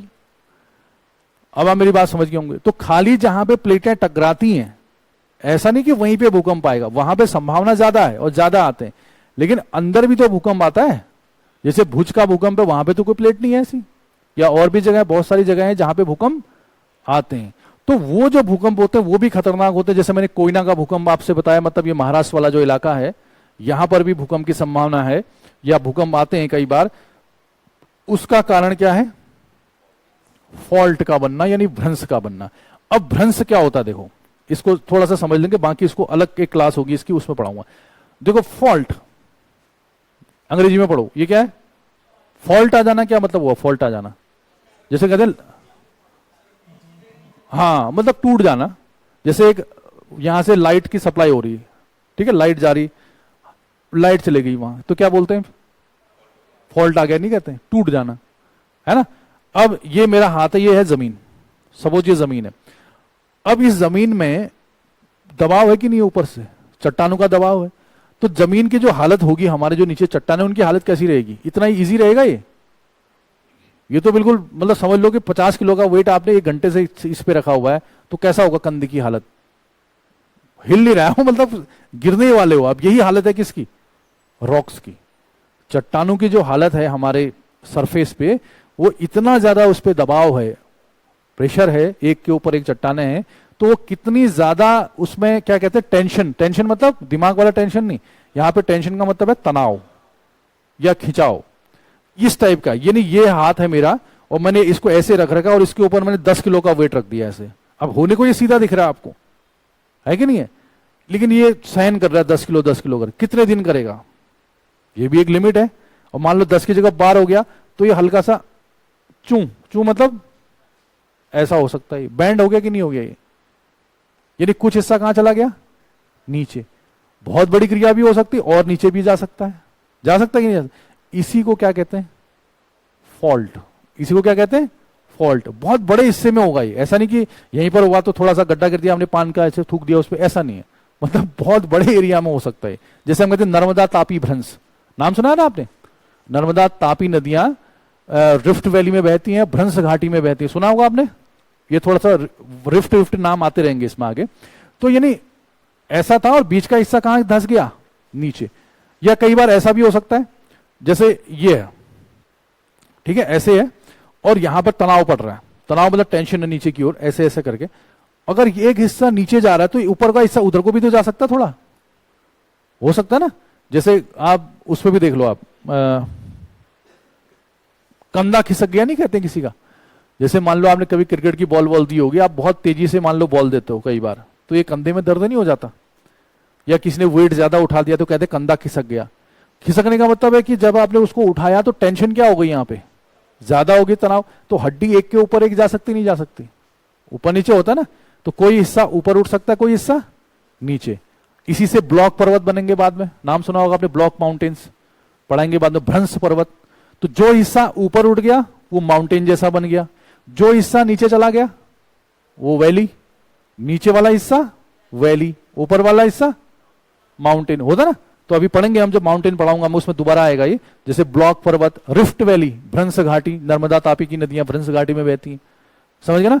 तो कुल मिला के इसका यही मतलब है, फॉल्ट का बनना का मतलब है, ये जमीन है आपकी, ये क्या है? जमीन है, ये अलग अलग लेयर है, ये चट्टान है, और इन चट्टानों में जो दबाव है वो क्या है? बहुत ज्यादा है, जिसकी वजह से इसमें तनाव या खिंचाव, कंप्रेशन मतलब संपीड़न, तनाव, ये सब चलता रहता है, जिसकी वजह से ये थोड़ा सा क्या हो सकती है? ऐसे ऐसे हो सकती है बाद की कंडीशन में, है ना? तो जब ऐसे ऐसे हो जाएगा तो जमीन हिलेगी नहीं हिलेगी? बताओ, हिलेगी ना?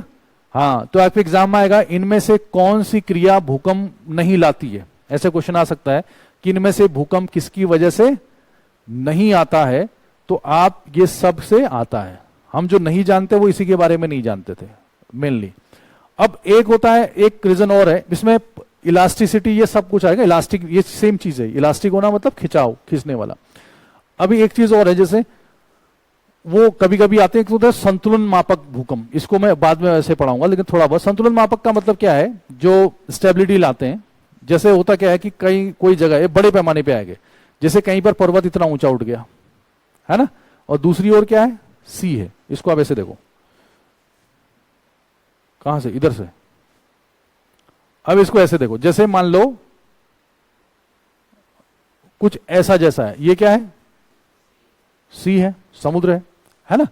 अब बाद में क्या हुआ कि यहां से कुछ फोर्स लगा या कुछ ऐसी घटनाएं हुई जो भी है यहां से, और इधर का हिस्सा क्या हो गया?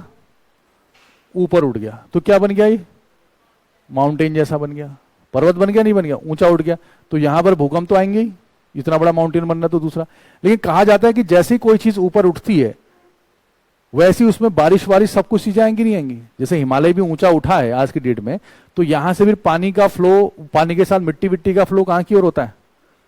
सी की ओर हो रहा है। क्यों नहीं हो रहा है? हिमालय से जो चट्टाने हैं, जो मिट्टी पानी है, वो सब गंगा यमुना नदियों के द्वारा कहां जा रहा है?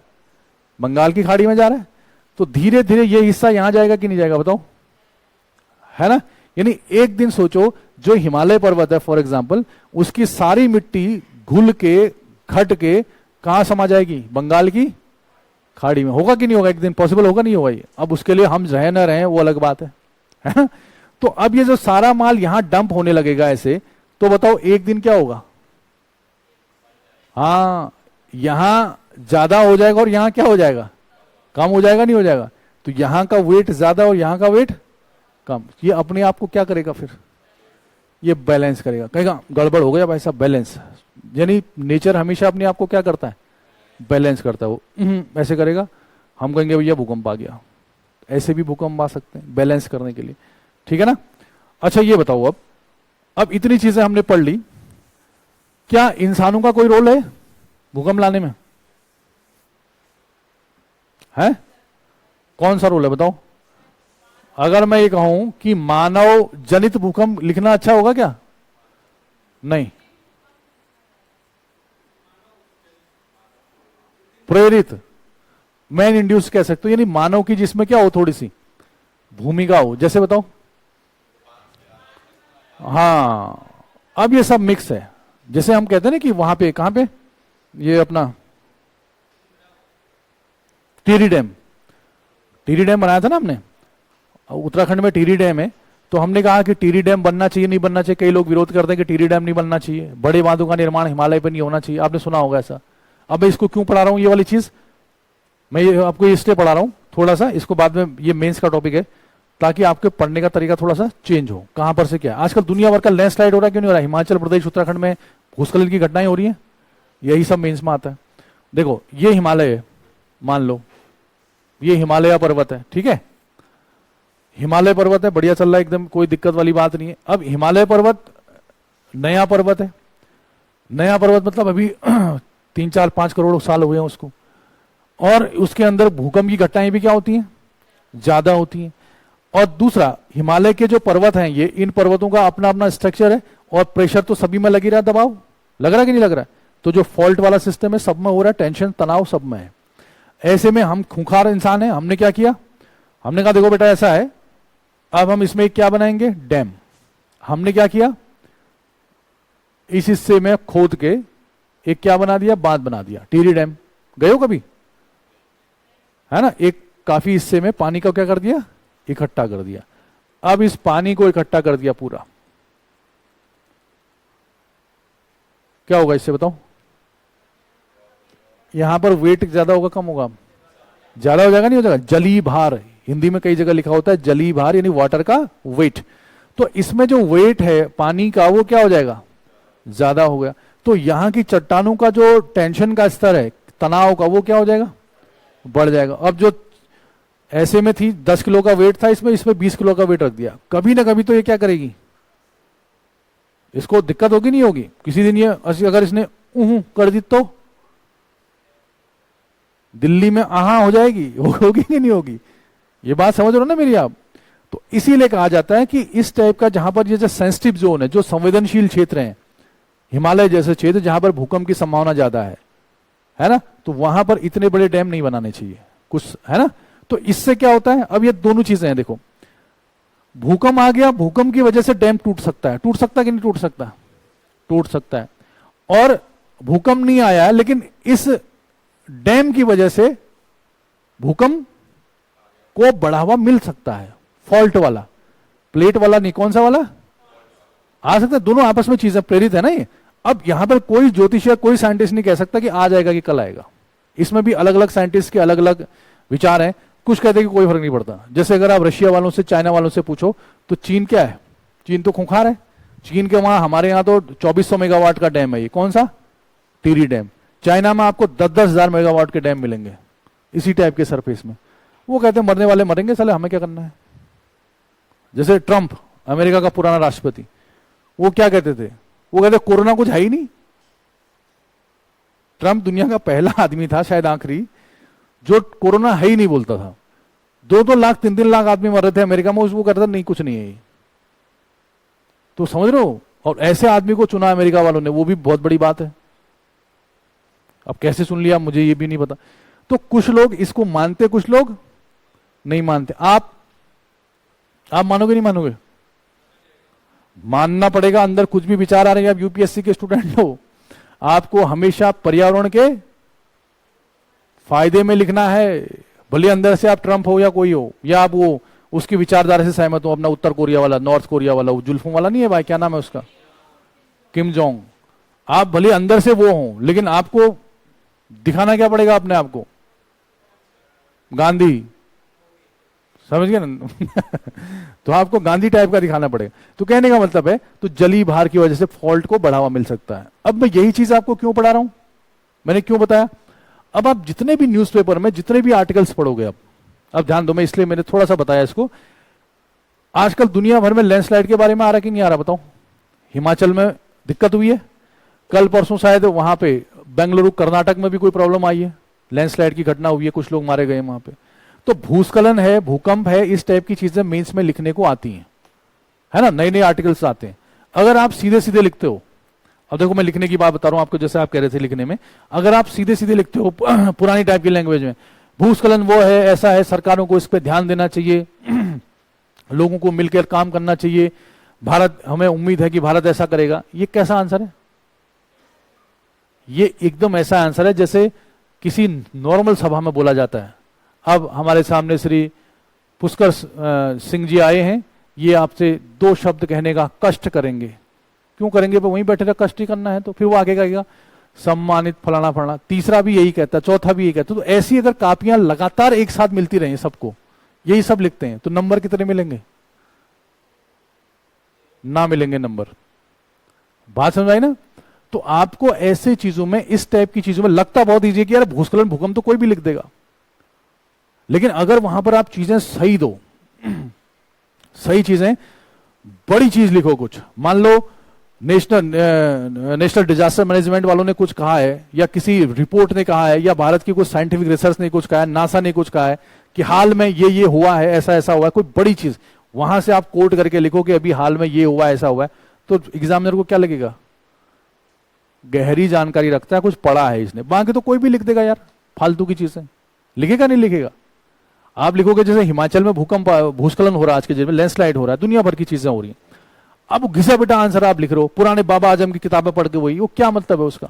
आप लिखिए कि हिमाचल में कौन कौन से चीजें हुई हैं, हिमाचल सरकार या उत्तराखंड सरकार की जो वहां की रेगुलेटरी बॉडी है जो वहां की जो काम कर रही है वहां पे, उसने हाल में क्या बोला है, उसने क्या बोला है कि नई नई परियोजनाओं के बारे में, कि कितनी उनकी कैपेसिटी है, उससे ज्यादा का काम हो रहा है, कुछ फैक्ट लिखो ना उसमें कि, है ना।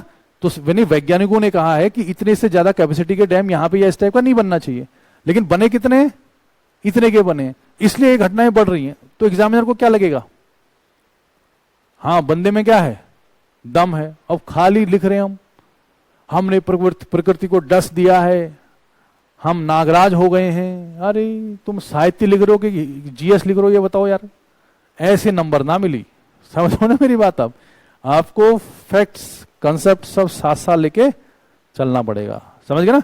तो इसलिए मैंने सिर्फ ये बताने का आपका मेरा ये रीजन था कि चाहे आप सूखे ड्रॉट पे लिखो, फ्लड पे लिखो, अर्थक्वेक पे लिखो, या लैंडस्लाइड पे लिखो, भूस्खलन पे लिखो, किसी चीज पे भी लिखो, आंसर हमेशा पॉजिटिव होना चाहिए। और जो चीजें हाल में घटित हुई हैं उनके आधार पे लिखना चाहिए, है।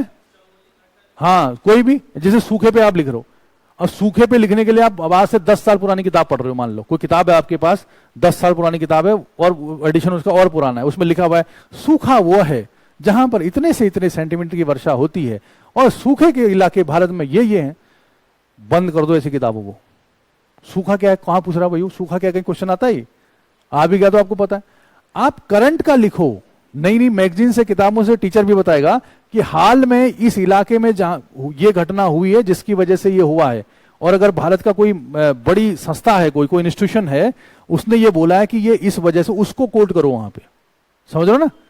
या जहां पे सूखा पड़ता था, जहां पे नहीं पड़ता था वहां सूखा पड़ा है, तो उसको लिखो आप कि विगत वर्षों में यहां ऐसा हुआ है, विगत वर्षों में राजस्थान के इस इलाके में जहां कभी बारिश नहीं होती थी वहां पे बाढ़ आने लगी है, या जहां पहले बारिश होती है वहां बाढ़, और वहां की फसल इससे चेंज हुई है, इसमें इसने ये कहा है, या कृषि मंत्रालय ने कुछ कहा हो, मौसम विज्ञान ने कहा हो, नई नई चीजों को डालो उसमें, तब जाके आंसर अलग बनेगा, नहीं बनेगा।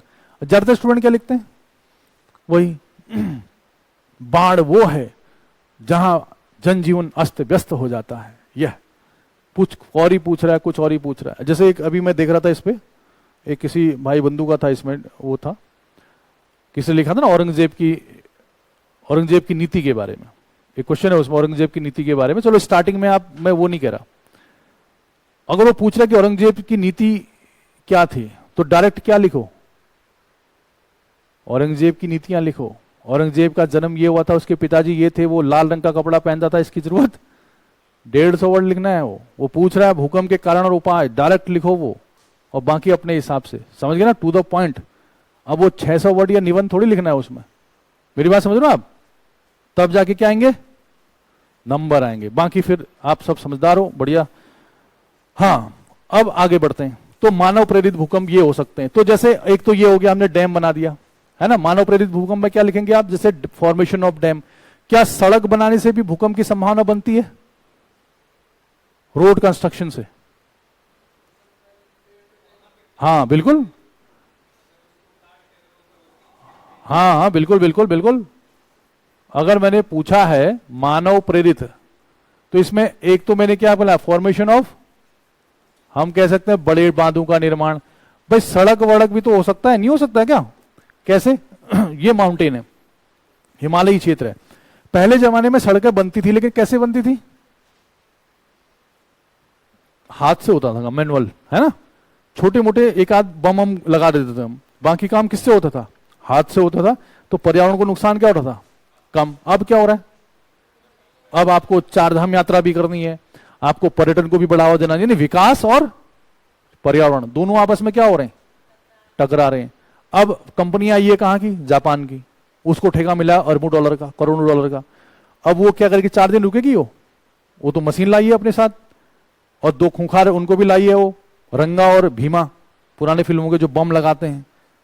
तो बम लगा दिया भाई ने, यहां पे यहां पे यहां पे 4, और इतने खूंखार बम हैं वो 2 दिन में पूरा क्या कर देंगे, पहाड़ साफ कर देंगे। लेकिन ये बताओ उससे और जगह कमजोर होगा नहीं होगा ये पहाड़? जैसे यही बिल्डिंग है, इस बिल्डिंग को हमने आराम से क्या करना है, मतलब खराब हो गई है, इसको हमने तोड़ना है, तो एक तरीका है आराम आराम से तोड़ो ताकि बगल की बिल्डिंग को नुकसान ना हो।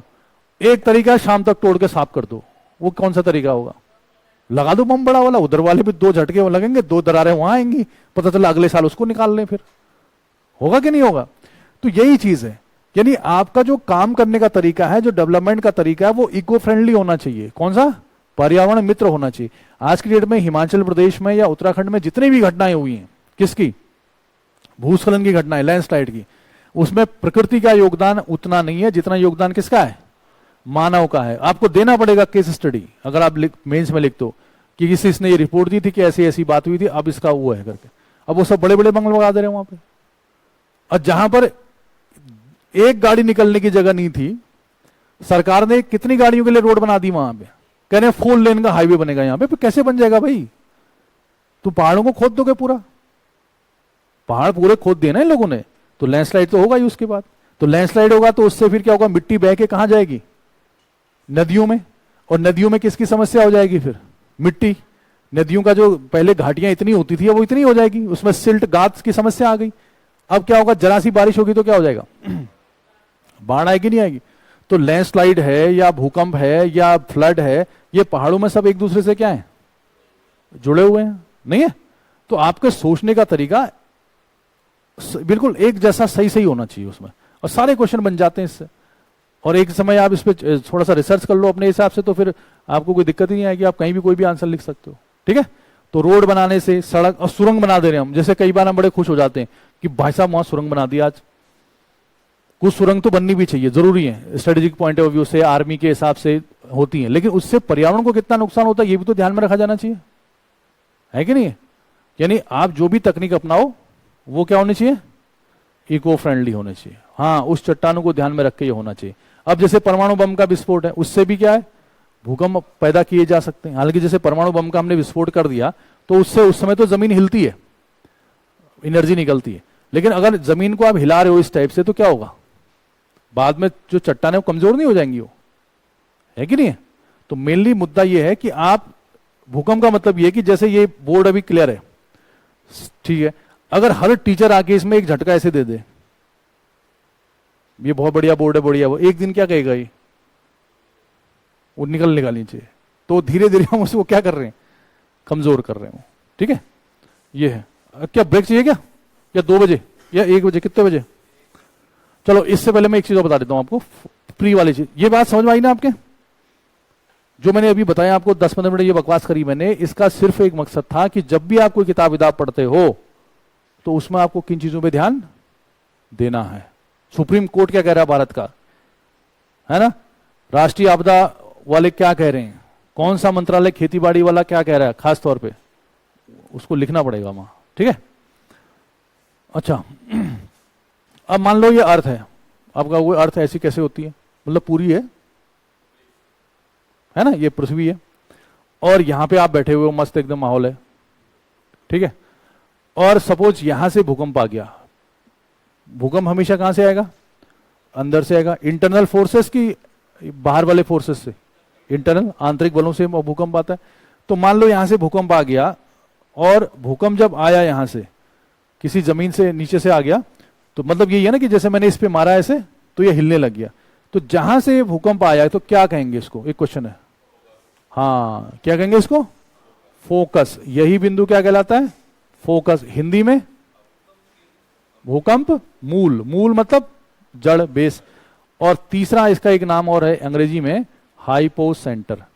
तो अगर आपसे पूछा जाए कि भूकंप मूल या फोकस क्या है, तो आप कहोगे जहां से भूकंप की उत्पत्ति होती है, origin of earthquake is called focus. ठीक है? अब यहां से भूकंप की तरंगें कहां जाएंगी? ऊपर को कि सभी जगह? सभी जगह जाती। कल बताया था हम, नीचे कोर की ओर भी जाएंगी, मेंटल की ओर भी जाएंगी, ऊपर की ओर जाए। अब हमें नीचे दिखाने की जरूरत नहीं है ना? अब यहां से भूकंप की तरंगें ऐसे टेढ़ी चलती, सीधी चलती, मैंने कल ये सब आपको बता रखा है। ठीक है? तो यहां से ऐसे ऐसे इधर उधर सब जगह में भूकंप की तरंगें जाएंगी। ठीक है? अब ऊपर वाला हिस्सा धरातल का है, ऊपर सरफेस है। तो जहां पर ये भूकंप की तरंगें सबसे पहले पहुंचेंगी, तो सबसे पहले कहां पहुंचेंगी? जो सबसे नजदीक होगा, 90 डिग्री पे सबसे नजदीक होगा, नहीं होगा, उस जगह को हम कहेंगे क्या? एपिसेंटर, यानी अधिकेंद्र। तो कहने का मतलब है अधिकेंद्र हमेशा कहां पे होगा? हाँ, फोकस के जस्ट नजदीक, सबसे नजदीक, और हमेशा जमीन पे होगा। है कि नहीं? अधिकेंद्र हमेशा जमीन पे होगा और फोकस हमेशा जमीन के नीचे होगा। तो न्यूज में क्या आता है? अधिकेंद्र आता है कि फोकस आता है? अधिकेंद्र आता है। अधिकेंद्र मतलब केंद्र, जैसे कहते हैं ना कि जैसे ऐसे सोचो, यहां से भूकंप ने चलना शुरू किया, पीएस वेव यहां से चलना स्टार्ट करती है। कल पढ़ाया था मैंने, पीएस वेव यहां से चलना स्टार्ट करेंगे तो सबसे पहले जहां पे टच करेंगी वो पी वेव, सबसे पहले कौन सी आएगी? पी, बताएंगे उसको। तो वही पॉइंट कौन सा होगा? अधिकेंद्र।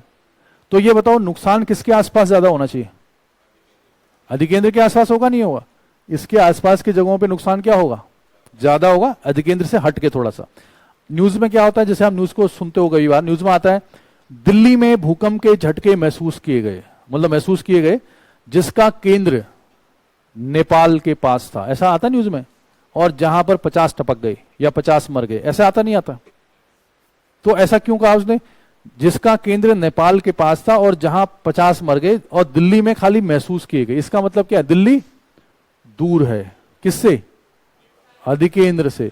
मान लो दिल्ली यहां पे है, सबो दिल्ली यहां पे है और नेपाल ये है, तो नेपाल न्यूज यहां से आ रहा है ना, तो कहेगा नेपाल के पास था, जिसका केंद्र नेपाल के पास था और दिल्ली में खाली महसूस किए गए। जिस दिन न्यूज उल्टी आ गई, नेपाल वाला न्यूज दे रहा, मान लो क्या नेपाल में भूकंप के झटके महसूस किए गए जिसका केंद्र दिल्ली था, उस दिन न्यूज कौन सुनेगा? नेपाल वाला, क्योंकि जहां अधिकेंद्र होता है वहां पे न्यूज नहीं सुनते हैं। उस दिन तो अफरा तफरी मची होती है। फिर बात समझ आई ना? तो अधिकेंद्र ये होगा, ठीक है? ये डायग्राम आप बना दो पहले और इसमें लिख भी देना। भूकंप मूल मतलब भूकंप की उत्पत्ति जहां से होती, फॉर्मेशन ऑफ अर्थक्वेक। अधिकेंद्र जहां पर भूकंप की तरंगें सबसे पहले आती हैं। नहीं नहीं, ऐसा नहीं, ना के बराबर। रोटेशन तो हमेशा ही हो रहा है। हाँ, रोटेशन से कुछ ऐसा मतलब कोई खास ऐसा तो नहीं है कि कहीं लिखा हो, कुछ और चीज अगर डिस्टर्ब हो रही तो उससे वो हो सकता है, लेकिन रोटेशन तो हमेशा ही हो रहा है, वो भी बहुत तेज स्पीड से।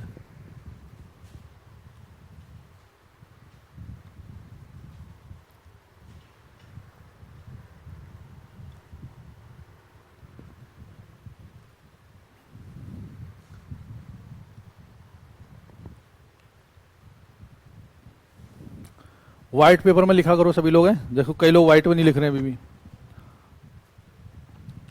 और जो व्हाइट पेपर में नहीं लिख रहे हैं, मतलब बिना रूल वाली में, बिना लाइन वाली में, समझ लो उनका मन मेंस देने का अभी नहीं है क्योंकि जब एग्जाम में मिलेगा तो आपको कौन सा पेपर मिलेगा? व्हाइट ही मिलेगा ना। ये तो कभी खरीदा ही मत करो, ये लाइन वाला जो होता है ये कभी होता ही नहीं है। ये प्रेम पत्र लिखा करते थे एक जमाने में लोग, उसको भी इसमें नहीं लिखते थे, वो भी किस में लिखते थे? सफेद पन्ने में, खून से लिख, जैसे कोई लिख रहा है खून से खल लिखता हूं, तो लाइन वाले में तो लिखेगा ही नहीं हो, लिखेगा भाई है? हाँ, तो अब तो जमाना बदल गया, तो लाइनिंग वाला पेपर यूज मत किया करो। वो उनके लिए ठीक है जिनको लिखना विखना नहीं है, वन डे एग्जाम वालों के लिए, ठीक है? और फेयर करना या रफ करना ये बिल्कुल नहीं होना चाहिए। हाँ, घर में जाके अपने खुद के नोट्स बनाओ, जो करना है यही करो। इसका फेयर क्या करना है यार, ये सिंपल चीज है। इसको भी अगर आप फेयर रफ में चलोगे फिर आपके पास इतना टाइम कहाँ है? चीजें पढ़ा करो ना, न्यूज़पेपर पढ़ा करो, दूसरी चीजें पढ़ा करो, तीसरी चीजें देखा करो, बहुत सारी चीजें, तब आपको सही लगेगा। ये हो गया, ठीक है? अब इसी चीज को देखो, मैं यहां से दिखा रहा हूं आपको। ये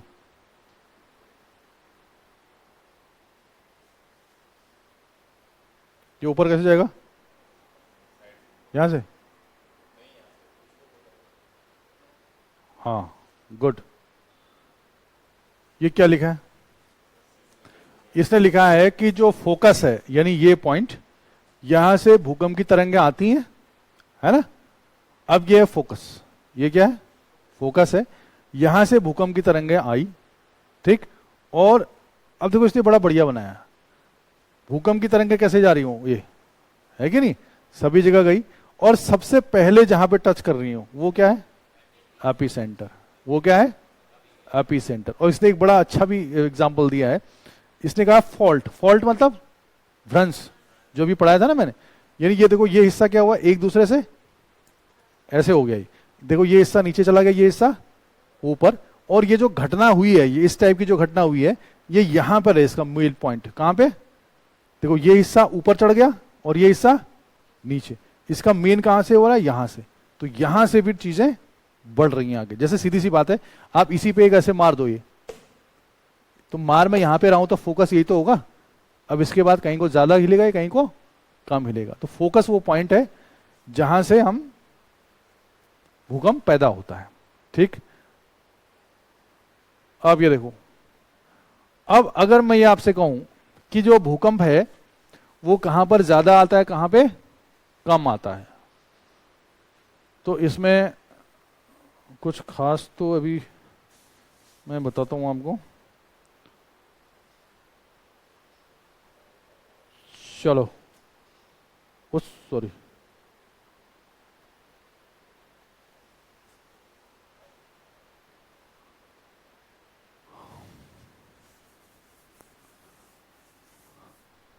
अब एक होता है सीस्मोग्राफ। सीस्मोग्राफ समझते हो आप क्या होता है?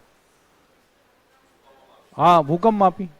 क्या ये क्वेश्चन आएगा, सीस्मोग्राफी किससे संबंधित है? अगर ऐसा क्वेश्चन आ जाए, छोड़ देना उसको। आत्मसम्मान भी तो कोई चीज है, नहीं है ऐसा?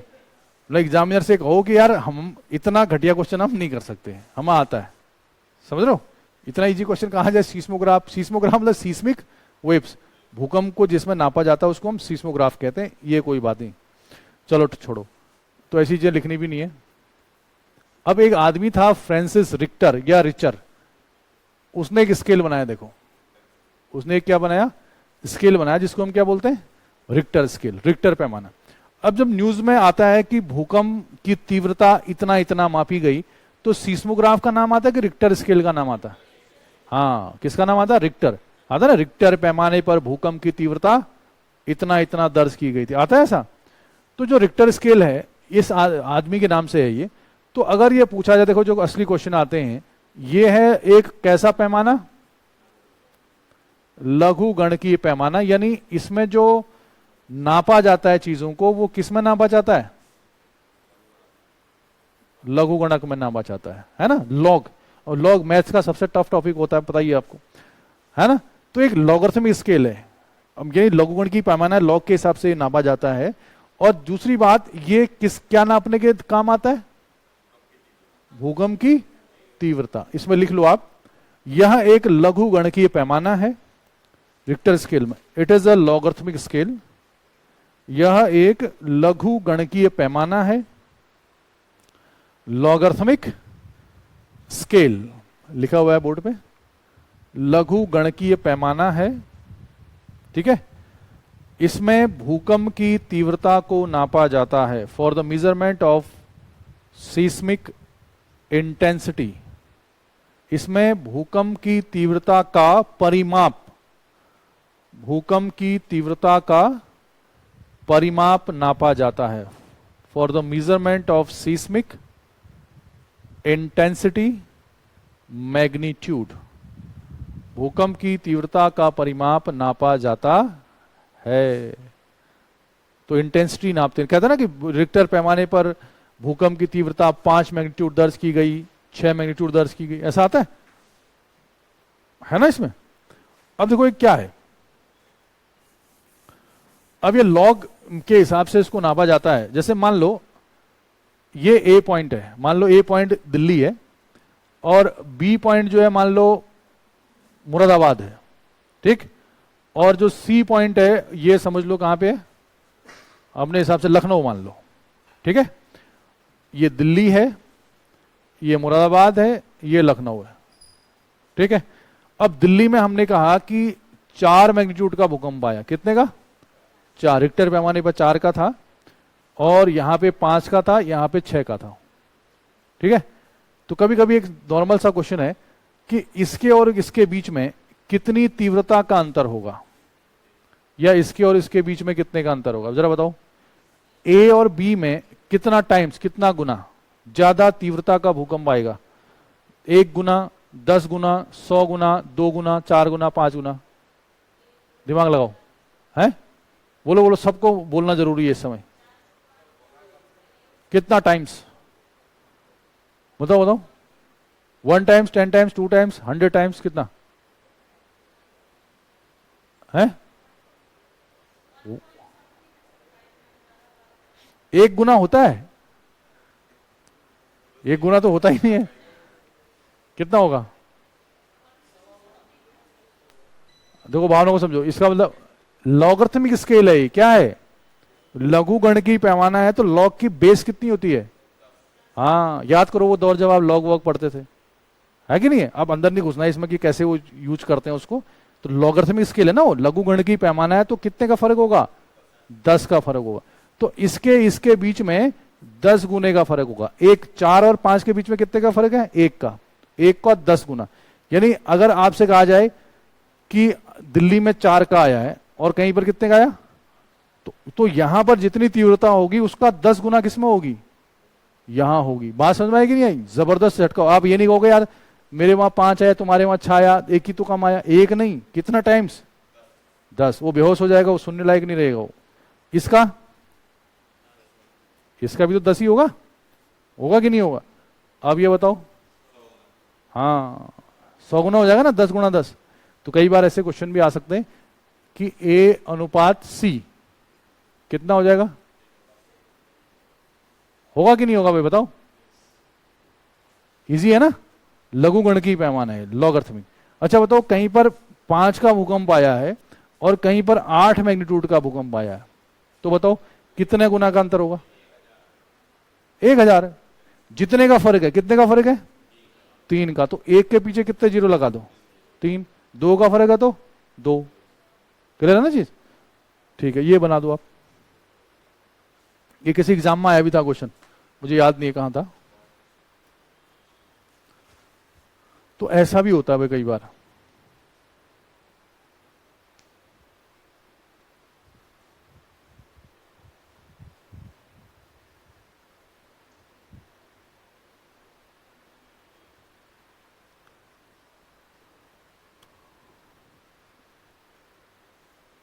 एनसीईआरटी में नहीं मिलेगा आपको रिक्टर स्केल है, उस पर नहीं लिखा हुआ शायद, पुरानी वाली। अच्छा, नई एनसीईआरटी में दिखाओ तो। ये एक पुरानी वाली भी होती थी ना।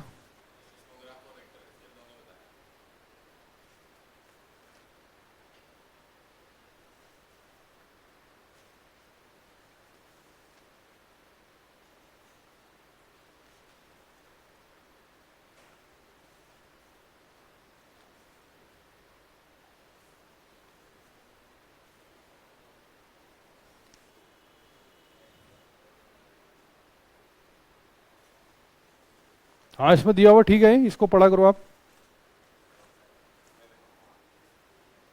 जो मैंने कल उस पर, जैसे एनसीईआरटी है ना, न्यू वाली, एक पुरानी भी आती है, कोई भी है आपके पास काम चल जाएगा। अब जैसे यहां से स्टार्ट होती है, अब मैं ये बना दिया आपने, तो सभी को मैं बता दूं, जैसे एनसीईआरटी आप पढ़ते हो, अब ये सब पढ़ने की जरूरत नहीं है। ये पहला चैप्टर, ये भूगोल के भाग फलाना ढिमका लिखा है ना, ये जिसने पढ़ा उसको आधे घंटे में नींद आ जाएगी, दूसरे दिन फिर पढ़ेगा, फिर 10 मिनट में आ जाएगी। तो ये चीजें नहीं आती। जैसे ये अर्थ का निर्माण कैसे हुआ, ये मैंने कब बताया आपको? ये मैंने छोड़ दिया था, मैंने कहा था इसको हम तब पढ़ेंगे जब हम सोलर सिस्टम पढ़ेंगे एक साथ, क्योंकि आधा यहां आधा वहां नहीं चलेगा वो, है ना। इसको मैं पहले दिन पढ़ाता तो फिर आपको मजा नहीं आता उसमें। अब हमने जो स्टार्ट किया है वो क्या है? ये पृथ्वी की उत्पत्ति जो है मैंने पढ़ाया था ना, इसमें कई सारे डायग्राम, ये सारी चीजें अब आपको बहुत तेजी से समझ में आ जाएंगी, कहां से पी वेव जा रही है, एस वेव जा रही है, ये एनसीईआरटी का पूरा चीज। अब इसमें कुछ चीजें ऐसी होंगी जो हो सकता है मैंने छोड़ दी हूं, ये कह के कि इसको, हाँ, क्योंकि वो थोड़ा सा इसमें लिखा तो 2 लाइन है वो, लेकिन उसको एक्सप्लेन करने में 1 घंटा लग जाएगा, है ना। तो इसलिए उसको ये नहीं कहना कि ये चीज एक एक लाइन इन्होंने नहीं बताई, और कुछ चीजें मैंने आपको इससे एक्स्ट्रा बताई होंगी, तो दोनों चीजें चलता है। तो ये ज्वालामुखी मैं इसके बाद पढ़ाऊंगा आपको। जैसे हमने कॉन्टिनेंटल ड्रिफ्ट पढ़ा आज, किसका? वैगनर का, ये है। अब इसने ये सब कुछ लिखा हुआ है, कैसे है क्या है ना। अब इसने जैसे प्रवाह के बल बताए, इसमें इसने बताया कि इसमें लिखा है कि वैगनर ने कौन से 2 फोर्स यूज किए थे। मैंने आपको थोड़ा सा बचा के मैंने छोड़ दिया, कारण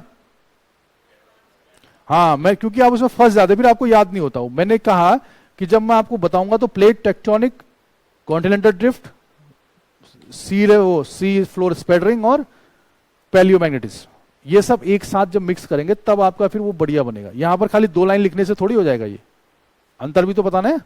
तो इसलिए आप लोग पढ़ते रहो इसमें, जहां पर कोई दिक्कत हो आप पूछ सकते हो, कोई बात नहीं। अब ये आराम से आपका क्लियर हो जाएगा, ये ऐसे कर देंगे, ठीक है। अच्छा ये बताओ, फिर लिखो it is a scientific scale, लिख दो। यह एक वैज्ञानिक स्केल है, साइंटिफिक स्केल, यह एक वैज्ञानिक पैमाना है। साइंटिफिक स्केल, यह एक वैज्ञानिक पैमाना है। और उसके बाद लिखो it is a quantitative scale, यह परिमाणात्मक पैमाना है। परिमाणात्मक पैमाना है, क्वांटिटेटिव स्केल, परिमाणात्मक पैमाना है। क्या मतलब हुआ इसका? हाँ, इसको कोई मतलब नहीं कि तुम्हारे 5 आदमी मरे कि 200 आदमी मरे, कितना नुकसान हो गया। ये कहता है हमें कोई कुछ नहीं करना है। ये सिर्फ क्या नापेगा? ये कहेगा कि भैया तीव्रता कितनी थी, कितनी एनर्जी पास हुई है, बस तीव्रता 5 का था, 6 का था, 4 का था, साइंटिफिक है। ये क्या नहीं नापता?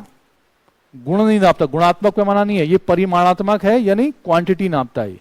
ये कहता है कि इतने का इतने का इतने का रिक्टर स्केल का पैमाना है, ठीक है ना। अब कहां से कहां तक होता है इसमें? इट इज फ्रॉम 0 to 9, आप लिख सकते हो इसको। यह 0 से 9 तक होता है, लिख दो इसमें, है वो अलग चीज है, उसको बताएंगे बाद में। वो खाने 10 होंगे उसमें होगा, लेकिन 9 तक। हालांकि 9 से ऊपर का भी भूकंप आया हुआ है, ठीक है। अच्छा, अब एक और खूंखार बंदा था, कौन सा? एक और था जिसका नाम था मर्केली। कौन सा वाला? ये इससे पुराना था। तो मर्केली भाई ने भी एक स्केल बनाया था, मर्केली स्केल। ये दोनों भूकंप को नापते हैं, लेकिन जो मर्केली स्केल था उस पे भी 0 से 12 तक के निशान बने हुए। कितने से? Mercalli scale from 0 to 12। लेकिन मर्केली स्केल वाला क्या करता है? मर्केली स्केल वाला इंटेंसिटी नहीं नापता, वो तीव्रता को नहीं नापता, वो नापता कि डैमेज कितना हुआ है, कितना नुकसान हुआ। जैसे मर्केली स्केल में अगर 5 का भूकंप आया है, मर्केली स्केल में 5 का भूकंप आया है, तो उसके हिसाब से ये होगा यार कुछ कुछ नुकसान हुआ है। अगर मर्केली स्केल में 10 का भूकंप आ गया तो यार बहुत नुकसान हुआ है। एक गांव में मान लो 500 लोग रहते थे तो पता था 300 निपट गए, उसके हिसाब से। और मर्केली कह रहा है कि 12 का भूकंप आ गया तो समझ लो कुछ नहीं बचा अब। तो मर्केली भाव वो है क्या, भावुक इंसान है ये क्या नापता है? क्वालिटी नापता है कि क्वांटिटी नापता है? क्वांटिटी तो वो नापता था पहले वाला, ये क्वालिटी, कितना नुकसान हो रहा है, ज्यादा हो रहा है कि कम हो रहा है। अब इसमें दिक्कत क्या है? अगर 8 मैग्नीट्यूड का भूकंप जापान में आता है मान लो, इसके हिसाब से, तो वहां नुकसान क्या होगा? कम होगा। और वही हमारे यहां आ गया तो ज्यादा। तो इसको दोनों जगह बराबर यूज कर सकते हो आप? नहीं कर सकते ना। तो लिख दो मर्केली स्केल में फ्रॉम 0 to 12 या 0 से 12 तक होता है। इसमें लिखो यह एक गुणात्मक पैमाना है, यह एक गुणात्मक पैमाना है। It is a qualitative scale, quality नापता है, क्वालिटेटिव स्केल, यह एक गुणात्मक पैमाना है। यह नुकसान को नापता है, मीजर्स डैमेज, कितना डैमेज हुआ, loss of life and other, है ना। तो कितना नुकसान हुआ, इस चीज को ये नापता है। ये नहीं नाप रहा कि कितनी इंटेंसिटी आई। तो क्या ये साइंटिफिक है? ये साइंटिफिक स्केल होगा कि नहीं होगा? है बताओ, होगा? साइंटिफिक कैसे हो? साइंस मतलब जो हर जगह समान हो वो साइंस होता है। 2 गुणा 2 कितना? 4। वो इंडिया में भी हो रहा है, पाकिस्तान में भी हो रहा है। लेकिन गुणात्मक मतलब क्या है? जो जगह जगह पे बदलती जा रही। तो इसका 4 मैग्नीट्यूड या 5 मैग्नीट्यूड भारत में या जापान में बराबर होगा? नहीं होगा ना। हमारे यहां 4 में भी नुकसान हो जाएगा, उसके वहां नुकसान नहीं होगा। तो इसलिए लिखो यह वैज्ञानिक नहीं है, यह अधिक वैज्ञानिक नहीं है। नॉट मच साइंटिफिक स्केल, यह अधिक वैज्ञानिक नहीं है। ये भावनाओं पे बह जा रहा ना ये अगर नुकसान ज्यादा हो गया कम हो गया। अब आप अच्छे मकान बना दो बढ़िया सा भूकंप के हिसाब से, तो आपके रिक्टर इसके हिसाब से पैमाने पे नीचे आ जाओगे आप। अगर खराब मकान बना दो ऊपर आ जाओगे, तो साइंटिफिक नहीं हुआ ये। ठीक है, अब हम पढ़ेंगे इसमें पी वेव, एस वेव और एल वेव्स। नाम सुना ना आपने? Primary waves, secondary waves. हाँ, एक ब्रेक दे दिया जाए, है ना? तो तब तक आप 5-10 मिनट का ले लो फिर। और जो बाहर जा रहे हैं वो थोड़ा जल्दी आ जाएं, मतलब कई चटोरे भी है ना इसमें, चटोरे समझते हो?